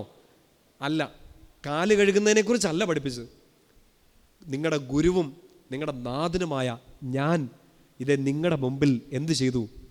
കാല് കഴുകിയെന്നല്ല, എളിമപ്പെട്ടൊരു പാഠം കാണിച്ചു. അങ്ങനെയെങ്കിൽ നമ്മൾ ഈശോയിൽ നിന്ന് പഠിക്കേണ്ട ഏറ്റവും പ്രധാനപ്പെട്ട ഒരു കാര്യമാണ് എളിമപ്പെടുക. നമ്മൾ മുമ്പേ വായിച്ച വചനത്തിൻ്റെ തുടർച്ചയിൽ ഇങ്ങനെയുണ്ട്. ഫിലിപ്പിയർ 2 അതിൻ്റെ 10-ാമത്തെ വാക്യത്തിൽ 5 മുതലുള്ള വാക്കുകൾ മുഴുവനായിട്ട് വായിക്കുക. അവൻ ദൈവമായിരുന്നിട്ടും അത് സമാനത നിലനിർത്തേണ്ടതൊരു കാര്യമായി പരിഗണിക്കാതെ തന്നെ ശൂന്യനാക്കി എളിമപ്പെട്ടു, ഒരു ദാസനെ പോലെ മരണം വരെ, മരണത്തോളം താഴ്ന്ന് തന്നെ ശൂന്യനാക്കി. എന്നിട്ട് എന്ത് സംഭവിച്ചു? അവൻ്റെ നാമം ഉയർത്തപ്പെട്ടു. എളിമപ്പെടുന്നവന് ഒന്നും നഷ്ടപ്പെടില്ല, അവന് കിട്ടാനുള്ളത് ഉയർച്ചയും അനുഗ്രഹവും മാത്രമായിരിക്കും. എൻ്റെ പ്രിയപ്പെട്ട സഹോദരങ്ങളെ, നിങ്ങളുടെ വ്യക്തി ജീവിതത്തിൽ എവിടെയെങ്കിലും വെച്ചൊക്കെ നിങ്ങൾ അനുഗ്രഹിക്കപ്പെടാൻ ആഗ്രഹമുണ്ടോ? ഒരു ഉയർച്ച നിങ്ങൾ ആഗ്രഹിക്കുന്നുണ്ടോ? ഒന്നാമത്തെ കാര്യം, പ്രധാനപ്പെട്ട കാര്യം, എളിമപ്പെടുക. നോർത്തേക്കണം, അഹങ്കരിക്കാൻ നമ്മുടെ കയ്യിൽ എന്തുണ്ട്? ഒന്നുമില്ല. ഇന്ന് നമ്മൾ അഹങ്കരിക്കുന്ന എല്ലാ സാധനങ്ങളും ഒരു കാറ്റടിച്ചാൽ തീരാവുന്ന സാധനമാണ് അല്ലേ? ഒരു കാറ്റടിച്ച് അത് തിരിച്ചെടുക്കാൻ പറ്റിയില്ല, തിരിച്ചെടുത്തത് പുറത്തോട്ട് വിടാൻ പറ്റിയില്ല, ഏത് ശ്വാസം, അത്രേ ഉള്ളൂ. വചനത്തിലൊക്കെ നമ്മൾ വായിക്കുന്നുണ്ട്, അറ്റ്ലീസ്റ്റ് ഒപ്പീസി ചെല്ലുമ്പോഴെങ്കിലും നമ്മൾ വായിക്കും, മനുഷ്യ ജീവിതം പുൽക്കൊടിക്ക് തുല്യം. ചിലർ പുൽക്കൊടിയാണെന്നൊക്കെ പറഞ്ഞ് മുള പോലെ ഇങ്ങനെ വളഞ്ഞ് നിൽപ്പോറുണ്ട്. എന്നാലും പുൽക്കൊടി ഇത്രയേ ഉള്ളൂ, കുഞ്ഞു ജീവിതമാണ്. ഒരു കുഞ്ഞ് അബദ്ധം പറ്റിയാൽ മതി, തീർന്നു. നമ്മൾ ഉണ്ടാക്കി വെച്ച സകലതും ചീട്ടുകൊട്ടാരം പോലെ തകർന്ന് തരിപ്പണായി പോകും. ആൻഡ് വചനം നമ്മളോട് കൃത്യമായിട്ട് എടുത്ത് പറയാണ്, എളിമപ്പെട്ട് നിന്നില്ലെങ്കിൽ, അഹങ്കരിച്ച് നിന്നാൽ ലോകമല്ല നിങ്ങൾക്കെതിരെ നിൽക്കാൻ പോകുന്നത്, ദൈവം തന്നെ നിങ്ങളെ എതിർക്കും എന്ന് പറയും. നമ്മൾ ആഗ്രഹിക്കണേ, കർത്താവെ അനുഗ്രഹിക്കണേ, എൻ്റെ കൂടെ നിൽക്കണേ. പക്ഷേ അഹങ്കാരിയുടെ കൂടെ നിൽക്കുകയെന്ന് മാത്രമല്ല, അഹങ്കാരിയെ കർത്താവ് എതിർക്കുന്നു. എന്ന് വെച്ചാൽ കർത്താവിൻ്റെ ശത്രുവാണ് ആര്? അഹങ്കാരി. എന്തിനെങ്കിലും ഒരു അഹംഭാവം, ഞാനില്ലെങ്കിൽ ശരിയാവത്തില്ല, ഞാനാണെല്ലാം, ഞാനാണ് ഇത് നട്ടുവെച്ചത്, ഞാനില്ലെങ്കിൽ കാണാമായിരുന്നു. എൻ്റെ പ്രിയപ്പെട്ട സഹോദരങ്ങളെ, അറിയാതെ പോലും നമ്മുടെ ചിന്തയിലോ വാക്കിലോ അഹങ്കാരത്തിൻ്റെ ഒരു ചിന്ത വരാതിരിക്കാൻ, വാക്ക് പുറത്തേക്ക് വരാതിരിക്കാൻ വേണ്ടി ശ്രദ്ധിക്കുക. അത് നിങ്ങളുടെ വീട്ടിലായിക്കോട്ടെ, ജീവിത പങ്കാളിയോട്, മക്കളോട് ഒന്നും പറയല്ലേ. മക്കളോടൊക്കെ ചിലപ്പോൾ ഇങ്ങനെ അഹങ്കാരത്തിൽ പറയാൻ തോന്നും, ഞാൻ ഇല്ലായിരുന്നെങ്കിൽ നീയൊക്കെ പച്ചവെള്ളം പോലും കുടിക്കല്ലെന്ന്. നോ, അവർ ജ്യൂസ് മേടിച്ച് കുടിക്കുമപ്പാ, പച്ചവെള്ളം ആർക്ക് വേണം? നമ്മൾ വിചാരിക്കും നമ്മൾ എന്തൊക്കെയോ ഉന്തി മറിച്ചുകൊണ്ടാണ്. ഒന്നുമില്ലെന്നേ, നമ്മളില്ലേലും ഈ ലോകം ഇങ്ങനെ ഉരുണ്ടോണ്ടിരിക്കും. ഓക്കെയാണോ? ഇതങ്ങ് പൊക്കോണ്ടിരിക്കും. അഹങ്കരിക്കരുത്, മറ്റൊന്നിനും വേണ്ടിയിട്ടല്ല, വചനം കൃത്യമായിട്ട് നമ്മൾ വചനം ഫോളോ ചെയ്യുന്നതുകൊണ്ട് ഈ കാര്യം ഓർത്താൽ മതി. ദൈവം അഹങ്കാരികളെ എതിർക്കുന്നു എന്ന് പറയും. യാക്കോബ് ശ്ലീഹയുടെ ലേഖനം എടുക്കാമോ? 4-ാമത്തെ അധ്യായം അതിൻ്റെ 6-ാമത്തെ വാക്യം. ലെറ്റർ ഓഫ് ജെയിംസ്, കത്തോലിക്ക ലേഖനങ്ങൾ എടുത്ത് ആദ്യത്തെ ലേഖനം, ഹെബ്രായർക്കുള്ള ലേഖനം കഴിഞ്ഞ പാടെയാണ് യാക്കോബിൻ്റെ ലേഖനം. അതൊന്ന് അന്ന് അടയാളപ്പെടുത്തിയിട്ടോ നല്ലതുപോലെ. കർത്താവ് എതിർക്കുന്നു എന്നോ, കർത്താവ് കൂടെ നിൽക്കത്തില്ല. 4-ാമത്തെ അധ്യായത്തിൽ 6-ാമത്തെ വാക്യം വചനം ഇങ്ങനെയാണ്, യാക്കോബ് 4:6, അവിടുന്ന് കൃപാവരം ചൊരിയുന്നു, അതുകൊണ്ടാണ് ഇങ്ങനെ എഴുതിയിരിക്കുന്നത്, ദൈവം അഹങ്കാരികളെ എതിർക്കുകയും എളിമയുള്ളവർക്ക് കൃപ കൊടുക്കുകയും ചെയ്യുന്നു. കർത്താവ് എതിർക്കുന്നു എന്നാണ് പറയുക. 10-ാമത്തെ വാക്യം കൂടെ ഒന്ന് വായിച്ചു. യാക്കോബ് 4:10, കർത്താവിൻ്റെ സന്നിധിയിൽ താഴ്മയുള്ളവരായിരിക്കുവിൻ, അവിടുന്ന് നിങ്ങളെ ഉയർത്തും. എളിമപ്പെട്ട് നിൽക്കും എന്ന് വെച്ചാൽ കർത്താവിൻ്റെ മുമ്പിൽ മാത്രം എളിമപ്പെട്ട് നിൽക്കുക എന്നുള്ളതല്ല, ലോകത്തിൻ്റെ മുമ്പിൽ, മനുഷ്യരുടെ മുമ്പിൽ എളിമയോടുകൂടി ജീവിക്കുക. നിങ്ങൾക്ക് ഇഷ്ടമല്ലേ എളിമയുള്ളവരെ? അഹങ്കാരികളെ നിങ്ങൾക്ക് ഇഷ്ടമാണോ? നമുക്കിഷ്ടമാണോ? വലിയ തണ്ടും ഇതൊക്കെ കാണിച്ചിങ്ങനെ ഞാൻ എന്തോ ആണ് എന്നൊക്കെ പറഞ്ഞുകൊണ്ട് അങ്ങനെയുള്ളവരെ നമുക്ക് ഇഷ്ടമാണോ? അല്ലല്ലോ. എളിമയുള്ളവരെ നിങ്ങൾക്ക് ഇഷ്ടമാണോ? എലിയാമ്മേനെ ഭയങ്കര ഇഷ്ടമാണ്. എളിമയുള്ളവർ ഭയങ്കര ഇഷ്ടമാണ്. കർത്താവിന്, മനുഷ്യർക്ക് അത്ര ഇഷ്ടമാണെങ്കിൽ ദൈവത്തിന് എന്തോ ഇഷ്ടമാണെന്ന് ഓർത്ത് നോക്കി. എളിമപ്പെട്ടിരിക്കുക. ഒന്നിൻ്റെ പേരിലും അഹങ്കരിക്കല്ലേ, ഒന്നിൻ്റെ പേരിലും അഹങ്കരിക്കുക. ഒരഹങ്കാരത്തിൻ്റെ വാക്ക് വായിന്ന് വരാണ്ടിരിക്കാൻ വേണ്ടി ശ്രദ്ധിക്കുക. കളിയാക്കരുത് മനുഷ്യരെ. ആരാണ് മനുഷ്യരെ കളിയാക്കുന്നത്? ആരാ കളിയാക്കുന്നത്? അഹങ്കാരികളാണ്. കുറ്റാരോപണം നടത്തുന്ന ആരാ? അവരങ്ങനെ, അവരെല്ലാവരും അങ്ങനെയാണ്. ആരെയും കുറ്റം നടത്തുന്നത്? ഞാൻ മിടുക്കനാന്ന് തോന്നുന്നവരാണ്. എന്നുവെച്ചാൽ നിങ്ങൾ ആരും പറഞ്ഞില്ലെങ്കിലും ഞാൻ മിടുക്ക. അഹങ്കാരം കയറിക്കഴിഞ്ഞാൽ നമുക്ക് അറിയത്തില്ല ഇതിൻ്റെ ഈ മൂർച്ചേറിയ പല്ല് ഇത് എപ്പോഴാണ് നമ്മുടെ മേലെ ഉറപ്പിക്കുന്നതെന്ന് അറിയില്ല. കളിയാക്കാൻ തുടങ്ങിക്കോ, മറ്റുള്ളവരെ കുറ്റം പറയുന്നൊരു സ്വഭാവം തുടങ്ങിക്കോ, അഹങ്കാരം റൂട്ട് പിടിച്ചു എന്നാണ് അർത്ഥം. പെട്ടെന്ന് മാറിക്കോളുക. കാരണം അപകടം മനുഷ്യരുടെ ഇടയിൽ വെറുക്കപ്പെടുമെന്നല്ല, ദൈവം നിങ്ങൾക്കെതിരെ നിൽക്കുന്ന സമയമായിപ്പോൾ. മറ്റേതെങ്കിലും പാപത്തെക്കുറിച്ച് ഇതിന് പറഞ്ഞിട്ടുണ്ടോ? വ്യഭിചാരം ചെയ്യുന്നവനെ, കൊലപാതകം നടത്തുന്നവന് കർത്താവ് എതിരാണെന്ന് പോലും അല്ല കൃത്യമായിട്ട് പറഞ്ഞേക്കുന്നത്. അങ്ങനെയുള്ളൊരു സ്വർഗ്ഗരാജ്യത്തിൽ പ്രവേശിക്കില്ല എന്ന് പറഞ്ഞിട്ടുണ്ട്. പക്ഷേ ഇത് വചനം എടുത്തു പറയാണ്, ദൈവം അവർക്കെതിരാണ്, അഹങ്കാരികൾ. പ്രഭാഷകന്റെ പുസ്തകത്തിൽ 10-ാമത്തെ അധ്യായം, ബുക്ക് ഓഫ് സിറാഖ്, ചാപ്റ്റർ 10, അഹങ്കാരത്തെക്കുറിച്ചാണ് ആ ചാപ്റ്റർ മുഴുവൻ, ഒരു പാരഗ്രാഫ് മുഴുവൻ. 10:7 വായിച്ച്, അഹങ്കാരം കർത്താവിനെയും മനുഷ്യരെയും വെറുപ്പിക്കുന്നു. ക്ലിയറാണ്. മനുഷ്യർക്ക് മാത്രമല്ല, ആർക്കും വെറുപ്പാണ് അഹങ്കാരികളെ, കർത്താവിന് വെറുപ്പാണ്. അനീതി ഇരുവർക്കും നിന്ദ്യമാണ്. 8-ാം വാക്യം, അനീതി, അഹങ്കാരം, അത്യാഗ്രഹം ഇവ മൂലം സാമ്രാജ്യം കൈമാറപ്പെട്ടു പോകുന്നു. എന്ന് വെച്ചാൽ നമ്മൾ നേടിയെടുത്തത്, നമുക്ക് കർത്താവ് അനുഗ്രഹിച്ച് തന്നത് എല്ലാം കയ്യിൽ നിന്ന് വഴുതിപ്പോവും. 3 പാപങ്ങളാണ്. 1 അനീതി, 2 അഹങ്കാരം, 3 അത്യാഗ്രഹം. ഈ സമയത്ത് നിങ്ങൾ കൃത്യമായിട്ട് ചിന്തിച്ചേക്കേണ്ടത് ആ 2-ാമത്തെ പാപത്തെക്കുറിച്ചാണ്, അഹങ്കാരം. അത് വന്നാൽ ഞാൻ മനുഷ്യരിൽ നിന്നകലും, ദൈവത്തിൽ നിന്നകലും. 12-ാമത്തെ വാക്യം വായിച്ചോ, അഹങ്കാരം തുടങ്ങുമ്പോൾ കർത്താവിൽ നിന്ന് അകലുന്നു. ക്ലിയറാണോ പ്രിയപ്പെട്ട സഹോദരങ്ങളെ? കർത്താവിൽ നിന്ന് അകലുന്നു. ദൈവത്തിൽ നിന്ന് അകന്നാൽ ഓട്ടോമാറ്റിക്കായിട്ട് നമ്മൾ മനുഷ്യരിൽ നിന്നും അകലും. കാരണം ദൈവത്തെ സ്നേഹിക്കാത്തവന് മനുഷ്യനെ സ്നേഹിച്ചുകൊണ്ടിരിക്കാൻ പറ്റില്ല. ദൈവത്തിൽ നിന്ന് അകലുന്നു. തുടർന്ന് വായിച്ചേ, ഹൃദയം അവൻ്റെ സൃഷ്ടാവിനെ പരിത്യജിച്ചിരിക്കുന്നു. 13-ാം വാക്യം, അഹങ്കാരത്തോടൊപ്പം പാപവും മുളയെടുക്കുന്നു, അതിനോട് ഒട്ടി നിൽക്കുന്നവൻ മ്ലേച്ഛത വമിക്കും. കേട്ടിട്ടുണ്ടോ? പിന്നെ പെർഫ്യൂം അടിച്ചിട്ട് കാര്യമില്ല. അഹങ്കാരിയുടെ അടുത്ത് പോകാൻ, അതായത് ഒരു വേർപ്പൊക്കെ ഉള്ളപ്പോൾ അടുത്ത് പോകാൻ നമുക്ക് ആകെ ഇഷ്ടമുള്ള വേർപ്പ് ഏത് വേർപ്പാണ്? നമ്മുടെ തന്നെ അല്ലേ? അടുത്ത് നിൽക്കുന്നവൻ വേർത്താൽ നമുക്കിഷ്ടമില്ലോ. ഒരു മണമാണ്, കുളിക്കുന്നില്ല എന്നൊക്കെ നമ്മൾ ചോദിച്ച് ചിലപ്പോൾ വഴക്കുണ്ടാക്കി മാറി നിൽക്കും. അതുപോലെ തന്നെയാണ് പറയുന്നത്, അഹങ്കാരി മ്ലേച്ഛത വമിക്കുന്നു, അവൻ്റെ അടുത്ത് ആരും പോകത്തില്ലെന്ന്, കർത്താവ് പോലും അവൻ്റെ അടുത്ത് പോകത്തില്ല. നന്നായിട്ടൊന്ന് പറഞ്ഞ് കുമ്പസാരിക്കണേ. ഈ ഒരു മേഖല എവിടെയെങ്കിലുമൊക്കെ ഇവിടെ അനുഗ്രഹത്തിന് തടസ്സമായി നിൽക്കുന്നുണ്ടെങ്കിൽ, വചനം മുമ്പേ പറഞ്ഞില്ലേ, സാമ്രാജ്യങ്ങൾ കൈമോശം വന്നു പോകും എന്ന് വെച്ചാൽ നേടിയെടുത്തത് സകലത് നഷ്ടപ്പെട്ടു പോകുന്ന കാര്യമാണ്. അഹങ്കാരം കയ്യിൽ നിന്ന് പോകും. ഒരു നാട്ടിൽ വലിയൊരു പൈസക്കാരൻ, പണ്ടത്തെ കാലത്ത് ചിലപ്പോൾ പഞ്ചായത്തിൽ ഒരു പൈസക്കാരനൊക്കെ ഉണ്ടാവുള്ളൂ അല്ലേ. ഇപ്പോൾ പഞ്ചായത്ത് മുഴുവൻ നിങ്ങളെപ്പോലുള്ള ധനാഢ്യരാണ്, പൈസക്കാരാണ്. നിങ്ങൾ സ്വത്രക്കാഴ്ച ഇടുമ്പോൾ ഞാൻ പ്രത്യേകിച്ച് അത് ശ്രദ്ധിക്കാറുണ്ട്. ഓക്കെ, എന്തൊരു കാരുണ്യത്തോടു കൂടിയാണ് നിങ്ങൾ 10 രൂപ വെച്ചിട്ട് തരുന്നതെന്ന് ഓർക്കുമ്പോൾ എനിക്ക് നിങ്ങളെ 2 കടി തരാനൊക്കെ തോന്നുന്നുണ്ട്. പോട്ടെ, കടിക്ക് 4 രൂപ 14 രൂപ ആകുന്നതുകൊണ്ട് കടി ഞാൻ തരുന്നില്ല. അപ്പോൾ ഒരു വലിയ പൈസക്കാരനുള്ളൊരു ഗ്രാമം. ഇപ്പോൾ ഇയാൾ ഈ പണ്ടുണ്ടായിരുന്ന, പക്ഷേ ഇപ്പോൾ അതൊക്കെ ഉണ്ടോയെന്ന് അറിഞ്ഞൂടാ, ഈ വഴി കൊടുക്കത്തില്ലാത്ത കുറേ ജന്തുക്കളുണ്ട്. നല്ല മിടുക്കന്മാരും മിടുക്കികളൊക്കെ ഉണ്ട്, വഴി കൊടുക്കത്തില്ല. ബാക്കിയെല്ലാം ഭയങ്കര പരിപാടി, ഭയങ്കര പ്രാർത്ഥന, അത് പക്ഷെ നടക്കാനുള്ള വഴി പോലും അയൽപ്പക്കക്കാർക്ക് കൊടുക്കില്ലാത്ത അതിഭക്തരുണ്ട്. അപ്പോൾ ഇദ്ദേഹം വഴി കൊടുക്കത്തില്ല. അവസാനം ആൾക്കാരെല്ലാം കൂടെ ഇടപെട്ടു. എല്ലാം ക്രിസ്ത്യാനിയാണ്, ഈ പൈസക്കാരനും ഈ പാവപ്പെട്ടവനും എല്ലാം ക്രിസ്ത്യാനികളാണ്. അങ്ങനെ ഒരു പ്രാർത്ഥനാ കൂട്ടായ്മയൊക്കെ കൂടി, വികാരീശനൊക്കെ കൂടി, എല്ലാവരും കൂടെ പോയിട്ട് ഈ പൈസക്കാരൻ ചേട്ടൻ്റെ അടുത്ത് പോയി പറഞ്ഞു, ഇങ്ങേർക്കൊരു വഴി കൊടുക്കും, നടക്കാനുള്ള വഴിയെങ്കിലും കൊടുക്കും. കിട്ടുന്നുണ്ടോ? ഇയാൾ കൊടുക്കത്തില്ല. ഒന്നും നഷ്ടപ്പെടാൻ പോകുന്നില്ല സൗകര്യങ്ങളെ. ഒരു റബ്ബർ തോട്ടത്തിനിടയ്ക്കൂടെ നടക്കാൻ വഴി കൊടുത്താൽ എന്നാ നഷ്ടപ്പെടാൻ പോകുന്നത്? എന്തായാലും റബ്ബർ വെട്ടാൻ പോകുന്നവൻ നടക്കണ്ടേ? ഈ പാവപ്പെട്ടവന് വണ്ടി ഇറക്കാൻ പോകുന്നില്ല, വണ്ടി ഇറക്കണ്ട, പോട്ടെ, നടക്കാനുള്ള വഴി പോലും കൊടുക്കലെന്ന് വെച്ചാൽ എന്തൊരു ക്രൂരതയാണത്. കൊടുക്കത്തില്ല. അവസാനം വികാരിയച്ഛനും പോയി പറഞ്ഞു, പ്രാർത്ഥനാ കൂട്ടായ്മയിൽ ലീഡേഴ്സ് എല്ലാം കൂടെ പോയി പറഞ്ഞു. ഈ വീട്ടിൽ ചെന്ന് പറഞ്ഞപ്പോൾ ഇയാൾ വായിന്ന് വന്നൊരു വാക്ക് ഇത്രയേ ഉള്ളൂ എന്ന് വെച്ചാൽ പറഞ്ഞത് ഭയങ്കര കാഠിന്യമായി പോയി. ഈ കുഴിക്കകത്തോട്ട് പോകാൻ വേണ്ടി നിനക്ക് എന്തിനാണ് ഈ വഴിയെന്ന്? ഏത് കുഴി? മരണക്കുഴി എന്നല്ല. അതായത് ഈ പാവപ്പെട്ടവൻ്റെ വീടിനെ നോക്കിയിട്ട് ഈ പൈസയുള്ള ചേട്ടൻ പറഞ്ഞാണ്, ഈ കുഴിക്കകത്തോട്ട് പോകാൻ നിനക്ക് എന്നാത്തിനാണ് വഴിയെന്ന്. ഈ വാക്ക് എവിടെ നിന്ന് വരുന്നതാണ്?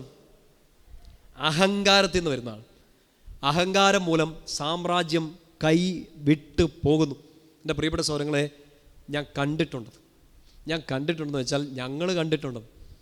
അങ്ങനെ ഒരു വാക്ക് പറഞ്ഞതിൻ്റെ ഒരൊറ്റ മാസം എന്നോട് ഏറ്റവും അടുത്ത് നിൽക്കുന്ന കുറച്ചവർ പറഞ്ഞതാണ്. ഒരു ആ മാസത്തിൻ്റെ കണക്കറിയില്ല, ആ ദിവസത്തിൻ്റെ കണക്കെനിക്ക് ഉറപ്പില്ല. അവർ പറഞ്ഞത് ഒറ്റ മാസം കൊണ്ട് അടിവേരിളകാൻ തുടങ്ങി, നിലം കിടന്ന് കുലിക്കാൻ തുടങ്ങി. ഈ പറഞ്ഞ ആൾ ലിറ്ററലി എത്തിപ്പെട്ടത് കുഴിയിൽ.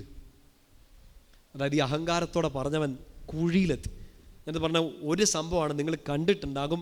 ഒറ്റ കാര്യം ശ്രദ്ധിക്കുക, നമ്മൾ അങ്ങനെ ഒരു കുഴിയിലേക്ക് വീണ് പോകരുത്. അഹങ്കാരത്തിൻ്റെ പിന്നാലെ ഒരു പടുകുഴി കിടപ്പുണ്ടാവും. ഒരു മനുഷ്യനോടും അവൻ്റെ സാമ്പത്തികം വെച്ചോ അവൻ്റെ കുടുംബം വെച്ചോ അവന് നേടിയെടുക്കാൻ ആഗ്രഹിച്ച് അവൻ പരാജയപ്പെട്ടു പോയൊരു മേഖല വെച്ചോ, എൻ്റെ പ്രിയപ്പെട്ട സഹോദരങ്ങളെ, ദയവ് ചെയ്ത് അഹങ്കാരത്തോടുകൂടി സംസാരിക്കല്ലേ. നമ്മുടെ തന്നെ കുഴി വെട്ടുന്ന ഒരു പാപമാണത്. കാരണം നമ്മൾ ആരെ വെറുപ്പിച്ചു? ഈ കുഴിയിലോട്ട് പോകാൻ വേണ്ടിയിട്ടാണോ നിനക്ക് വഴിയെന്ന് ചോദിച്ചപ്പോൾ വെറുപ്പിച്ചത് ആ പാവപ്പെട്ട മനുഷ്യനെ അല്ല. ആരെയാ വെറുപ്പിച്ചേ? അഹങ്കാരം ദൈവത്തെ വെറുപ്പിക്കുന്നു. ദൈവം അഹങ്കാരിക്കെതിരാണ്. ദൈവം എതിര് നിന്നാലുള്ള അവസ്ഥയൊന്ന് ഓർത്ത് വയ്ക്കും. അതുകൊണ്ട് വളരെ പ്രാധാന്യത്തോടുകൂടി ശ്രദ്ധിക്കണം. അഹങ്കരിക്കരുത്. അഹങ്കാരം അപകടത്തിൻ്റെ മുന്നോടിയാണ്. ചേർന്ന് പറയാം ഹല്ലേലൂയ. ശക്തി പറഞ്ഞേ ഹല്ലേലൂയ. പ്രഭാഷകന്റെ പുസ്തകത്തിൽ തന്നെ സുഭാഷിതങ്ങളിൽ 22-ാമത് ഇതേ എടുക്കാം. എളിമപ്പെട്ട് നിൽക്കുന്ന ആൾക്കുള്ള അനുഗ്രഹം എന്താണ്? കർത്താവിൻ്റെ മുമ്പിൽ എളിമപ്പെട്ട്, മനുഷ്യൻ്റെ മുമ്പിൽ എളിമപ്പെട്ട് നിൽക്കുന്ന ഒരാൾക്കുള്ള വലിയ അനുഗ്രഹമാണ്. സുഭാഷിതങ്ങൾ 22:4, പ്രൊവേർബ്സ് 22:4 കിട്ടിയോ? ഉറക്കെ വായിച്ചേ. വിനയത്തിനും ദൈവഭക്തിക്കുമുള്ള പ്രതിഫലം സമ്പത്തും ജീവനും ബഹുമതിയുമാണ്. കിട്ടുന്നുണ്ടോ? സമ്പത്തും ജീവനും ബഹുമതിയും ആർക്ക് കിട്ടും? വിനയമുള്ളവന്, ദൈവഭക്തിയുള്ളവന്. അതായത് എളിമപ്പെട്ട് നിൽക്കാതെ ദൈവഭക്തിയും പറ്റത്തില്ല. പ്രാർത്ഥനയുണ്ട്, ആരാധനയുണ്ട്, പക്ഷേ എളിമയില്ല. അഹങ്കാരത്തോടെ സംസാരിക്കുന്നു. ചിലപ്പോൾ ഈ ആത്മീയ മേഖലയിൽ പോലും അങ്ങനത്തെ അഹങ്കാരം വരാൻ സാധ്യതയുണ്ടോ? അച്ഛൻ നിങ്ങളെ നോക്കി പറയുന്നു, നിങ്ങൾ പോരാ, നിങ്ങൾക്ക് പ്രാർത്ഥിക്കാൻ അറിയത്തില്ല, നിങ്ങൾക്ക് എന്നാ അറിയാം, എന്നെ പോലെ പ്രാർത്ഥിക്കാൻ വന്നേക്കുന്നു, അവർ അല്ലേലും പറയാൻ പോലും അറിയത്തില്ല. ഞാനങ്ങനെയൊക്കെ പറയാറുണ്ടോ? ദൈവമേ അല്ലേ, നിങ്ങൾക്കൊരു വരവില്ല, ഇത് നിങ്ങൾക്ക് പ്രാർത്ഥിക്കാൻ പറ്റില്ല, നിങ്ങൾക്ക് ഇത്ര ആഗ്രഹം, നിങ്ങൾക്ക് വിശുദ്ധി ജീവിക്കാൻ പറ്റില്ല. ഞാൻ നിങ്ങളെങ്ങനെ കുറ്റപ്പെടുത്തിക്കൊണ്ടിരുന്നാൽ എൻ്റെ പ്രിയപ്പെട്ട സഹോദരങ്ങളെ, എൻ്റെ ഭക്തിയും എൻ്റെ എളിമയും ഒരുമിച്ച് പോകുന്നില്ല. ഞാനൊരു കള്ള നാണയമാണെന്നുള്ളതിൻ്റെ ഒന്നാമത്തെ തെളിവാണത്. പ്രാർത്ഥനയുണ്ട്, പക്ഷെ മറ്റുള്ളവരുടെ പ്രാർത്ഥനയെ പരിഹസിക്കുന്നു. അവർ ശരിയല്ല, ഇത് ശരിയല്ല, ഈ പ്രാർത്ഥന ശരിയില്ല, ഇങ്ങനെയാണോ പ്രാർത്ഥിക്കേണ്ടത്, നിങ്ങൾക്ക് ആ വരവില്ല, ഈ വരവില്ല, ഇത് എനിക്ക് ഈ വരവുണ്ട്. ആത്മീയ അഹങ്കാരം അപകടമാണ്. അപകടമാണ്. നമ്മളൊന്നിനും മുകളിലല്ല, കർത്താവിൻ്റെ മുകളിൽ നിൽക്കുന്ന ആരാധകരല്ല നമ്മൾ, കർത്താവിനോട് എളിമപ്പെട്ട് നിൽക്കുന്ന ആരാധകരാണ്. ചേർന്ന് പറഞ്ഞേ ഹല്ലേലൂയ, ശക്തി പറഞ്ഞേ ഹല്ലേലൂയ. നോക്കിയേ, അടുത്തൊരു പാഠം നമ്മൾ പ്രധാനമായിട്ട് പഠിക്കേണ്ടതാണ്. ഈശോയിൽ നിന്ന് പഠിക്കേണ്ട 5-ാമത്തെ പാഠം യോഹന്നാൻ്റെ സുവിശേഷത്തിൽ 6-ാമത് അധ്യായം 38-ാം വാക്യം. നമ്മൾ മടുത്തോ സഹോദരങ്ങളെ? ഞാനൊരു പരുവായിട്ടുണ്ട്, വീടില്ല ഞാൻ. യോഹന്നാൻ 6:38 പെട്ടെന്ന് തീരും. യോഹന്നാൻ 6:38 പെട്ടെന്ന് എടുത്ത്. ഈശോ പറഞ്ഞ സുന്ദരമായൊരു സ്റ്റേറ്റ്മെൻറ്റാണ്. 6:38 വായിക്കാം. ഞാൻ സ്വർഗത്തിൽ നിന്ന് ഇറങ്ങി വന്നിരിക്കുന്നത് എൻ്റെ ഇഷ്ടം പ്രവർത്തിക്കാനല്ല, എന്നെ അയച്ചവൻ്റെ ഇഷ്ടം പ്രവർത്തിക്കാനാണ്. ഈശോയിൽ നിന്ന് പഠിക്കേണ്ട പ്രധാനപ്പെട്ട ഒരു കാര്യം, ഈശോയെ ഫോളോ ചെയ്യണത് നമ്മൾ ആരുടെ ഇഷ്ടം നടക്കണമെന്ന് ആഗ്രഹിക്കേണ്ടത്? ദൈവത്തിൻ്റെ ഇഷ്ടം നടക്കണം. ഗെത്സമൻ തോട്ടത്തിൽ കിടന്ന് ഈശോ പ്രാർത്ഥിച്ചില്ലേ, പിതാവേ എൻ്റെ ഹിതമല്ല അങ്ങയുടെ ഹിതം നടക്കണം. ഈശോ പ്രാർത്ഥന പഠിപ്പിച്ചപ്പോൾ, സ്വർഗസ്ഥനായ പിതാവെ പ്രാർത്ഥിക്കാൻ പഠിപ്പിച്ചപ്പോഴും ഇത് പറഞ്ഞിരുന്നു, അങ്ങയുടെ ഹിതം സ്വർഗത്തിലെ പോലെ ഭൂമിയിലും ആകണം. ആരുടെ ഇഷ്ടം നടക്കണം? ദൈവത്തിൻ്റെ ഇഷ്ടം. എൻ്റെ പ്രിയപ്പെട്ട സഹോദരങ്ങളെ, അങ്ങനെ പ്രാർത്ഥിക്കുമ്പോൾ നമ്മുടെ ഉള്ളിലുള്ളൊരു വിശ്വാസം ഇതാണ്, എൻ്റെ ഇഷ്ടമല്ല കർത്താവിൻ്റെ ഇഷ്ടമാണ് ഏറ്റവും നല്ലത്. കേട്ടുന്നുണ്ടോ? ഞാൻ പറയണ കർത്താവ് എനിക്ക് ഇതാണ് ആഗ്രഹം, ഇത് നടക്കണം. അങ്ങനെ പ്രാർത്ഥിച്ചാൽ പോരാ. ഓക്കെ, നിങ്ങൾക്കൊരു ജോലി കിട്ടണം, നല്ല കാര്യമാണ്. 1,00,000 രൂപ സാലറി ഉള്ളൊരു ജോലി വേണം, ഇതെൻ്റെ ആഗ്രഹമാണ്. പക്ഷെ നമ്മൾ ഇങ്ങനെയും കൂടെ പ്രാർത്ഥിക്കണം, കർത്താവ് എന്നാലും എൻ്റെ ഹിതമല്ല അങ്ങയുടെ ഹിതം, ഈശോയുടെ ഇഷ്ടമാണ് ഏറ്റവും നല്ലതെന്നുള്ളൊരു വിശ്വാസത്തിലേ ഒരു വ്യക്തിക്ക് അങ്ങനെ പ്രാർത്ഥിക്കാൻ പറ്റത്തുള്ളൂ. നമ്മുടെ കാര്യം ചോദിക്കുന്നതിന് തെറ്റൊന്നുമില്ല കേട്ടോ. ഈശോ എനിക്ക് ഈ രോഗം സൗഖ്യപ്പെടണം, എനിക്ക് ഈ കടം മാറണം, ഈ വീട് പണി പൂർത്തിയാക്കണം, എനിക്ക് ഈ ഒരു സ്ഥലത്ത് എത്തണം, ഒരു തെറ്റുമില്ല ചോദിക്കുന്നതിൽ. ഈശോയുടെ മക്കൾക്ക് അതിനുള്ള അവകാശമുണ്ട്. പക്ഷെ നമ്മുടെ പ്രാർത്ഥന എങ്ങനെ അവസാനിപ്പിക്കണം? എൻ്റെ ഇഷ്ടമല്ല അങ്ങയുടെ ഇഷ്ടം. അർത്ഥം എന്താണ്? എന്നെക്കാട്ടും നന്നായിട്ട് അങ്ങേക്ക് കാര്യങ്ങൾ അറിയാം, അങ്ങയുടെ ഇഷ്ടമാണ് ഏറ്റവും ബെസ്റ്റ്. അത് നടക്കാൻ വേണ്ടി നമ്മൾ ആഗ്രഹിക്കുകയും ചെയ്യണം, പ്രാർത്ഥിക്കുകയും ചെയ്യണം. ചേർന്ന് പറഞ്ഞേ ഹല്ലേലൂയ. യോഹന്നാൻ 8:29 വായിക്കാമോ? യോഹന്നാൻ 8:29 ഒരു വലിയ വാഗ്ദാനമാണത്. ദൈവേഷ്ടം നടത്തുന്ന ഒരാൾക്ക് കിട്ടാൻ പോകുന്ന ഏറ്റവും വലിയ അനുഗ്രഹം. യോഹന്നാൻ 8:29 വായിച്ചേ. അവിടുന്ന് എന്നെ തനിയെ വിട്ടിരിക്കുകയല്ല, കാരണം ഞാൻ എപ്പോഴും അവിടുത്തേക്ക് ഇഷ്ടമുള്ളത് പ്രവർത്തിക്കുന്നു. അതായത് ദൈവേഷ്ടം നടക്കണമെന്ന് ആഗ്രഹിക്കുകയും ദൈവത്തിൻ്റെ ഇഷ്ടം പ്രവർത്തിക്കുകയും ചെയ്യുന്ന ഒരാൾക്ക് കിട്ടുന്ന ഏറ്റവും വലിയ അനുഗ്രഹമാണ്, അയാൾ ഒരിക്കലും ഒറ്റയ്ക്കായി പോവില്ല. നിങ്ങൾ ചില ആളുകളിങ്ങനെ നിരാശപ്പെട്ട് പോകാറില്ലേ? ഡിപ്രഷൻ്റെ വക്കിലേക്ക് എത്തിപ്പോകാറില്ലേ? എനിക്ക് ആരും കൂട്ടില്ല എന്നൊക്കെ പറഞ്ഞ് സങ്കടപ്പെടാറില്ലേ? നമ്മൾ ആദ്യം ചെയ്യേണ്ട ഒരു കാര്യം എന്താണെന്നറിയോ? കർത്താവിൻ്റെ ഇഷ്ടം നടത്താൻ വേണ്ടിയിട്ട് ഇറങ്ങണം. കർത്താവിൻ്റെ ഇഷ്ടം നടക്കണം എന്ന് ആഗ്രഹിക്കണം, അതിൻ്റെ ഒരു പ്രാർത്ഥിക്കണം. ഈ ഒറ്റയ്ക്കായി പോവില്ല. ഒറ്റയ്ക്കായി പോയാലും മനുഷ്യർ ഒറ്റപ്പെടുത്തിയാലും വിട്ടുപോകാത്തൊരു കൂട്ട് നിങ്ങൾക്കുണ്ടാകും. ആരുടെ കൂട്ട്? ഈശോയുടെ കൂട്ട്. കാര്യങ്ങളൊന്ന് നെഞ്ചോട് ചേർത്ത് പിടിച്ച് ഈ 2 കാര്യങ്ങൾക്ക് വേണ്ടി നമ്മൾ പ്രാർത്ഥിക്കുകയാണ്. കണ്ണുകൾ അടയ്ക്കാം. കർത്താവേ, എൻ്റെ ഉള്ളിൽ എന്തെങ്കിലും തരത്തിലുള്ള അഹങ്കാരത്തിൻ്റെ മുള്ള് കിടപ്പുണ്ടെങ്കിൽ അങ്ങയുടെ കൃപയാൽ അത് എടുത്തു മാറ്റണമേ. എളിമ കൊണ്ട് എന്നെ നിറയ്ക്കണമേ. അഹങ്കാരം മൂലം ഞാൻ എന്തെങ്കിലുമൊക്കെ തെറ്റുകൾ ചെയ്തു പോയിട്ടുണ്ടെങ്കിൽ, വാക്കാൽ, പ്രവൃത്തിയാൽ, ചിന്തയാൽ അഹങ്കരിച്ചു പോയിട്ടുണ്ടെങ്കിൽ എന്നോട് അങ്ങ് ക്ഷമിക്കണമേ. എളിമ കൊണ്ട് എന്നെ പൊതിഞ്ഞു പിടിക്കണമേ. ഈശോയൊപ്പം തന്നെ എല്ലാ കാര്യത്തിലും അങ്ങയുടെ തിരുവിഷ്ടം നടക്കാൻ വേണ്ടി ഞാൻ ആഗ്രഹിക്കുന്നു. അങ്ങയുടെ ഇഷ്ടം നടത്താൻ, അത് പ്രവർത്തിക്കാനൊരു കൃപ എനിക്ക് തരണമേ. ആമേൻ. ചേർന്ന് പറഞ്ഞേ ഹല്ലേലൂയ. 6-7 കാര്യങ്ങൾ പെട്ടെന്ന് തീർക്കാൻ പോവാണ്. 6-ാമത്തെ കാര്യം ലൂക്കാ സുവിശേഷം 23-ാം അധ്യായം 34-ാമത്തെ വാക്യം. നിങ്ങൾ പിന്നീട് ഈ വചനഭാഗമൊക്കെ എടുത്തൊന്ന് പ്രാർത്ഥിക്കണം, വായിച്ച് മനസ്സിലാക്കാനും കൂടെ ശ്രമിക്കണം കേട്ടോ. ലൂക്കാ 23:34 ഈശോ എന്ത് ചെയ്തു കുരിശിൽ കിടന്നുകൊണ്ട്? 23:34 ഈശോ ഇങ്ങനെ പ്രാർത്ഥിച്ചു, പിതാവേ അവരോട് ക്ഷമിക്കണമേ. എന്നിട്ട് ഈശോ ക്ഷമിച്ചോ? വിഷമിപ്പിച്ചവരോട് ക്ഷമിച്ചോ? ഓക്കെ. ക്രിസ്തീയ ജീവിതശൈലിയുടെ വളരെ പ്രധാനപ്പെട്ട ഒരടയാളം എന്തായിരിക്കണം? നിങ്ങളെ വിഷമിപ്പിച്ചവർക്ക് വേണ്ടി പ്രാർത്ഥിക്കണം. ചെയ്യുന്നുണ്ടോ? അയ്യോ, ഉണ്ടോ?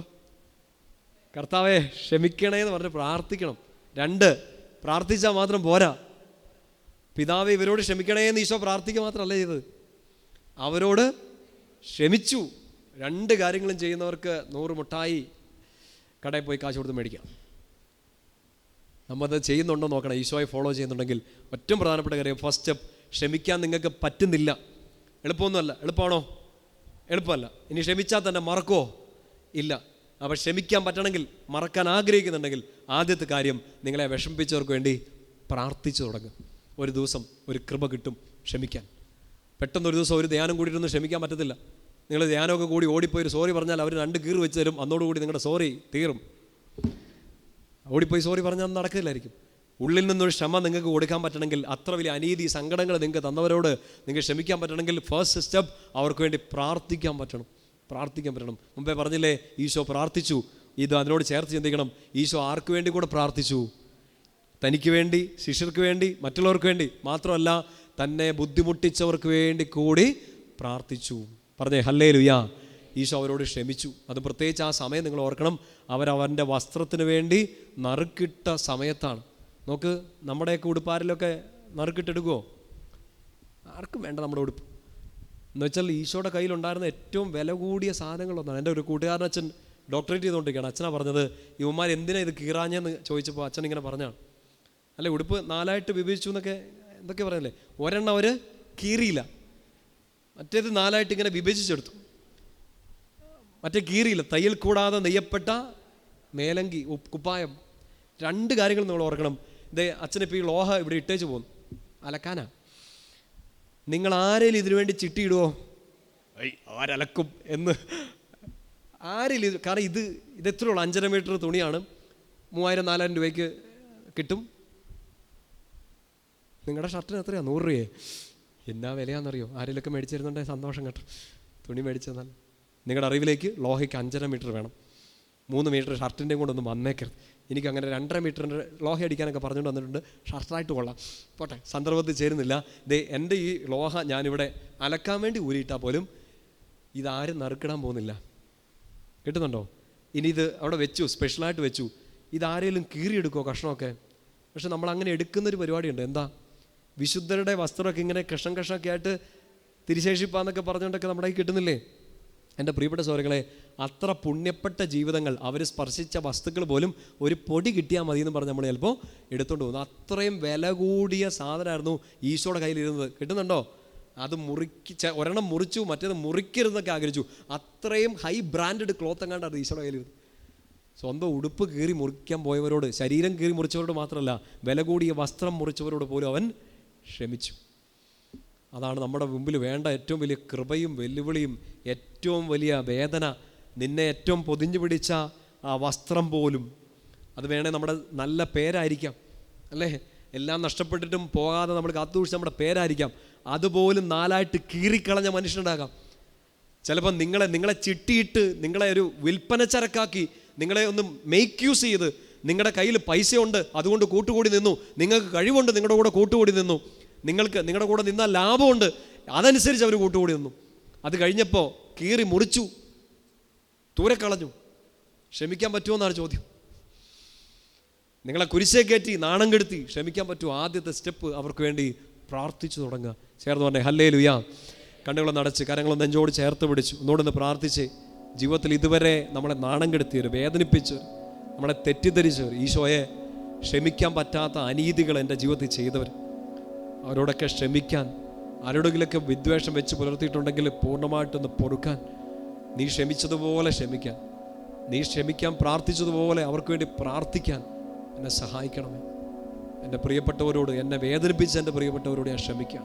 എൻ്റെ പേര് കളങ്കപ്പെടുത്തിയവരോട്, എൻ്റെ കൂടെ നിൽക്കാഞ്ഞവരോട്, എന്നെ പറ്റിച്ചവരോട്, എന്നെ വേദനിപ്പിച്ചവരോട്, എന്നെ പാപത്തിലേക്ക് തള്ളിവിട്ടവരോട്, എൻ്റെ നേരെ കുറ്റാരോപണം നടത്തിയവരോട്, ഈശോയെ എൻ്റെ കൂടെ നിൽക്കാമെന്ന് പറഞ്ഞിട്ട് എന്നെ പറ്റിച്ചവർ, വഞ്ചിച്ചവർ, എൻ്റെ കണ്ണുനീരിന് കാരണമായവർ, സകലർക്ക് വേണ്ടി ഞാൻ പ്രാർത്ഥിക്കുന്നു. ക്ഷമിക്കാൻ എന്നെ പഠിപ്പിക്കണമേ. അവരോട് ക്ഷമിക്കാനുള്ളൊരു കൃപ നൽകണമേ. ഈശോയെ എന്നെ വേദനിപ്പിച്ച എല്ലാവരോടും അങ്ങ് ക്ഷമിക്കണമേ. ആമേൻ. പറഞ്ഞേ ഹല്ലേലൂയ. ശക്തിയോടെ ഹല്ലേലൂയ. ലാസ്റ്റ് പാഠം ഇത് പറഞ്ഞ് നമ്മൾ അവസാനിപ്പിക്കുന്നു. മത്തായിയുടെ സുവിശേഷത്തിൽ ലൂക്കായുടെ സുവിശേഷത്തിൽ 9-ാം അധ്യായം 23-ാമത്തെ വാക്യം. ഒരു ക്രിസ്തു ശിഷ്യന് അനുദിന ജീവിതത്തിൽ, മുന്നോട്ടുള്ള ജീവിതത്തിൽ എന്നും ചെയ്യേണ്ട ഒരു കാര്യമാണ്. ലൂക്ക 9:23. അവൻ എല്ലാവരോടുമായി പറഞ്ഞു. ശിഷ്യന്മാരോട് മാത്രമല്ല, കൂട്ടുകാരോട് മാത്രമല്ല, എല്ലാവരോടുമായിട്ട് പറഞ്ഞൊരു കാര്യമാണ്.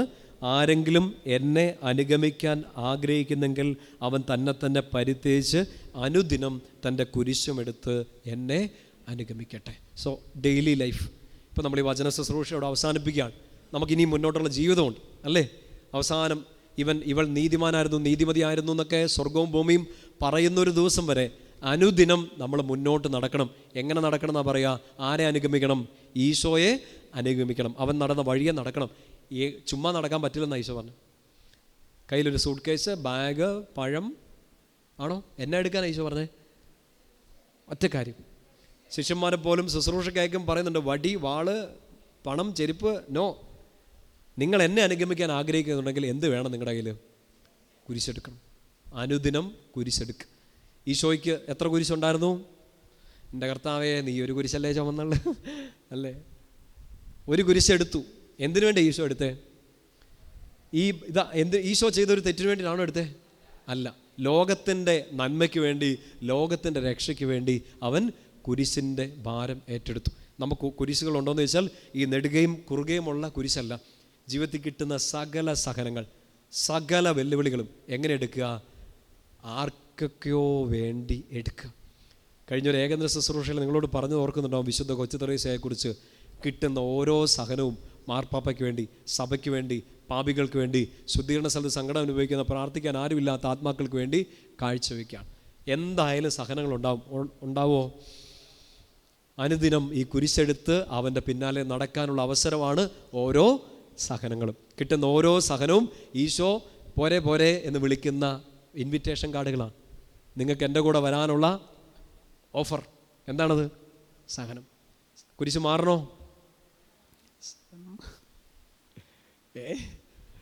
കുരിശ് മാറിയ പിന്നെ ടീമിലില്ല നിങ്ങൾ, നമ്മളില്ല. കുരിശില്ലാത്തവന് ക്രൂശിതൻ്റെ പിന്നാലെ നടക്കാൻ പറ്റുമോ? അനുദിനം കിട്ടും. നിങ്ങൾ ആഗ്രഹിച്ചാൽ, നിങ്ങൾ വേണ്ടാന്ന് പറഞ്ഞാലും കിട്ടും. All the best. നിങ്ങൾ വേണ്ടാന്ന് പറഞ്ഞാലും കുരിശ് വരാനുള്ളതൊക്കെ ഉറപ്പായിട്ട്. ചിലത് ആയുസിൻ്റെ അവസാനം വരെ നിൽക്കും. ഇതൊന്ന് താഴെ ഇറക്കി വെക്കാനോ കൂടെ താങ്ങാനോ ഒരാളും ഇല്ല. താങ്ങാൻ ആരോടും ചോദിച്ചാൽ അവരൊരു താങ്ങും കൂടെ വെച്ച് തരും. അതേ ഉണ്ടാവുള്ളൂ. ഈ കുരിശെടുക്കാനൊന്നും ആരും കൂടെ നിൽക്കത്തില്ല. കാരണം എല്ലാവരുടെയും തോളയിൽ എന്തുണ്ട്? അവരുടെ കുരിശുണ്ട്. നമുക്കൊറ്റ ഓപ്ഷനാണ്, ഒന്നുകിൽ ഈ കുരിശെടുത്ത് ഇവിടെ ഇരിക്കാം, ഇല്ലെങ്കിൽ ഈ കുരിശെടുത്ത് നടക്കാം. ആരുടെ കൂടെ? ഈശോയുടെ കൂടെ. എന്തായാലും നടക്കണം. ആരുടെ പിന്നാലെ നടക്കാം? ഈശോയുടെ പിന്നാലെ നടക്കാം. അങ്ങനെയെങ്കിൽ ഈ കുരിശ്, ഈ സഹനം രക്ഷാകരമായി മാറും. അങ്ങനെ കർത്താവിന് പ്രീതികരമായൊരു ജീവിതം, കൊളോസോസ് 3:23 നമ്മൾ വായിക്കുന്ന പോലെ, ദൈവത്തിന് പ്രസാദകരമായൊരു ജീവിതം നയിക്കാൻ ഒരു സൂപ്പർ ക്ലാസ് ലൈഫ്, ഒരു ക്രിസ്ത്യൻ ലൈഫ്, ഒരു ഹൈ ലെവൽ ക്രിസ്ത്യൻ ലൈഫ് ജീവിക്കാൻ നമുക്ക് പറ്റും. ആരെ പോലെ ജീവിക്കാൻ പറ്റിയാൽ? ഈശോയെ പോലെ ജീവിക്കാൻ. 2 കരങ്ങൾ ഉയർത്തി പറഞ്ഞേ ഹല്ലേലൂയ. ശക്തിയോടെ പറഞ്ഞേ ഹല്ലേലൂയ. പ്രിയപ്പെട്ട സ്വരങ്ങളെ, ഇന്ന് നമ്മൾ 7 കാര്യങ്ങൾ പഠിച്ചു. ഈ 7ാമത്തെ കാര്യം കൂടെ നമ്മൾ പ്രാർത്ഥിക്കുകയാണ്, ഈശോയെ, എനിക്ക് എൻ്റെ ജീവിതത്തിൻ്റെ കുരിശുകളെല്ലാം എടുത്ത് നടക്കാൻ ഒരു ശക്തി തരണേ. കുരിശുകളൊക്കെ മാറണം എന്നല്ല നമ്മൾ ആഗ്രഹിക്കുന്നത്, മുന്നോട്ട് നടക്കാനൊരു ശക്തിക്ക് വേണ്ടി ആഗ്രഹിക്കുക. അതാര് തരും? മുമ്പേ നടന്നവൻ തരും. കർത്താവ് മുമ്പേ നടക്കുന്നുണ്ട്, നമ്മൾ പുറകെ നടക്കുക. അവൻ നടന്ന അതേ വഴിയിലൂടെ. കണ്ണുകൾ നടക്കാം, കണ്ണുകൾ നെഞ്ചോട് ചേർത്ത് പിടിച്ച് നമ്മൾ ഈശോയിൽ നിന്ന് പഠിച്ച് 7 കാര്യങ്ങളെ ഓർത്ത് നന്ദി പറയാം. കർത്താവേ, എല്ലാറ്റിനും ഉപരി അങ്ങയെ സ്നേഹിക്കാൻ ഞാൻ ആഗ്രഹിക്കുന്നു. എൻ്റെ ചുറ്റുമുള്ളവരെ സ്നേഹിക്കാൻ ഞാൻ ആഗ്രഹിക്കുന്നു. അങ്ങിൽ നിന്ന് പഠിച്ച ഓരോ പാഠങ്ങളും ഉൾക്കൊണ്ടുകൊണ്ട് നന്നായിട്ട് പ്രാർത്ഥിക്കാൻ എനിക്കൊരു കൃപ നൽകണമേ. എളിമയോടുകൂടി ജീവിക്കാൻ കൃപ നൽകണമേ. മറ്റെന്തിലും ഉപരി അങ്ങയുടെ ഹിതം എൻ്റെ ജീവിതത്തിൽ നടക്കാൻ ഒരു അഭിഷേകം എനിക്ക് തരണമേ. ക്ഷമിക്കാൻ, വേദനിപ്പിച്ചവർക്ക് വേണ്ടി പ്രാർത്ഥിക്കാൻ കൃപ നൽകണമേ. ഈശോയെ, അനുദിനം വരുന്ന കുരിശുകളെല്ലാം എടുത്ത് അങ്ങയുടെ പിന്നാലെ നടന്ന് അങ്ങയെപ്പോലായിത്തീരാൻ, ഞാനല്ല അങ്ങ് മാത്രമായിത്തീരാനുള്ള ഒരഭിഷേകം നൽകണമേ. ഗലാത്യ 2:20 വചനത്തിൻ്റെ അഭിഷേകം ഞങ്ങളിലേക്ക് നൽകണമേ. ഇന്ന് ഈ വചന ശുശ്രൂഷ പങ്കെടുത്ത എല്ലാവർക്കും ഈശോയെ ആ ഒരു വചനത്തിൻ്റെ അഭിഷേകം. ഗലാത്യ 2:20, ഞാനല്ല ജീവിക്കുന്നത്, ക്രിസ്തുവാണ് എന്നിൽ ജീവിക്കുന്നത്. ഈശോയെ, അങ്ങയെപ്പോലായിത്തീരാനുള്ള ഒരു അഭിഷേകം, വിളിച്ചങ്ങയെപ്പോലെ പരിശുദ്ധിയിൽ ജീവിക്കാനുള്ളൊരു അഭിഷേകം തരണമേ. കർത്താവിൻ്റെ കൃപ ഞങ്ങൾ ആഗ്രഹിക്കുന്നു. മറ്റെല്ലാം നഷ്ടപ്പെട്ടു പോയാൽ കർത്താവെ, അളവില്ലാതെ അധികമായി ഒഴുകുന്ന അങ്ങയുടെ കൃപ ഞങ്ങളെ ശക്തിപ്പെടുത്തട്ടെ. മുന്നോട്ട് നീങ്ങാൻ അങ്ങയുടെ കരം ഞങ്ങൾക്ക് വെളിച്ചം നൽകട്ടെ. അങ്ങയുടെ വചനം ഞങ്ങളുടെ പാദങ്ങളിൽ വിളക്കായിരിക്കട്ടെ, വഴിയിൽ പ്രകാശമായിരിക്കട്ടെ. വഴിതെറ്റിപ്പോവാതെ അങ്ങയുടെ വഴിയും സത്യവും ജീവനുമായ അങ്ങയുടെ പിന്നാലെ നടക്കാൻ കൃപ നൽകി ഞങ്ങളെ, ഞങ്ങളുടെ പ്രിയപ്പെട്ടവരെ അനുഗ്രഹിക്കണമേ. പിതാവിൻ്റെയും പുത്രൻ്റെയും പരിശുദ്ധാത്മാവിൻ്റെയും നാമത്തിൽ ആമേൻ.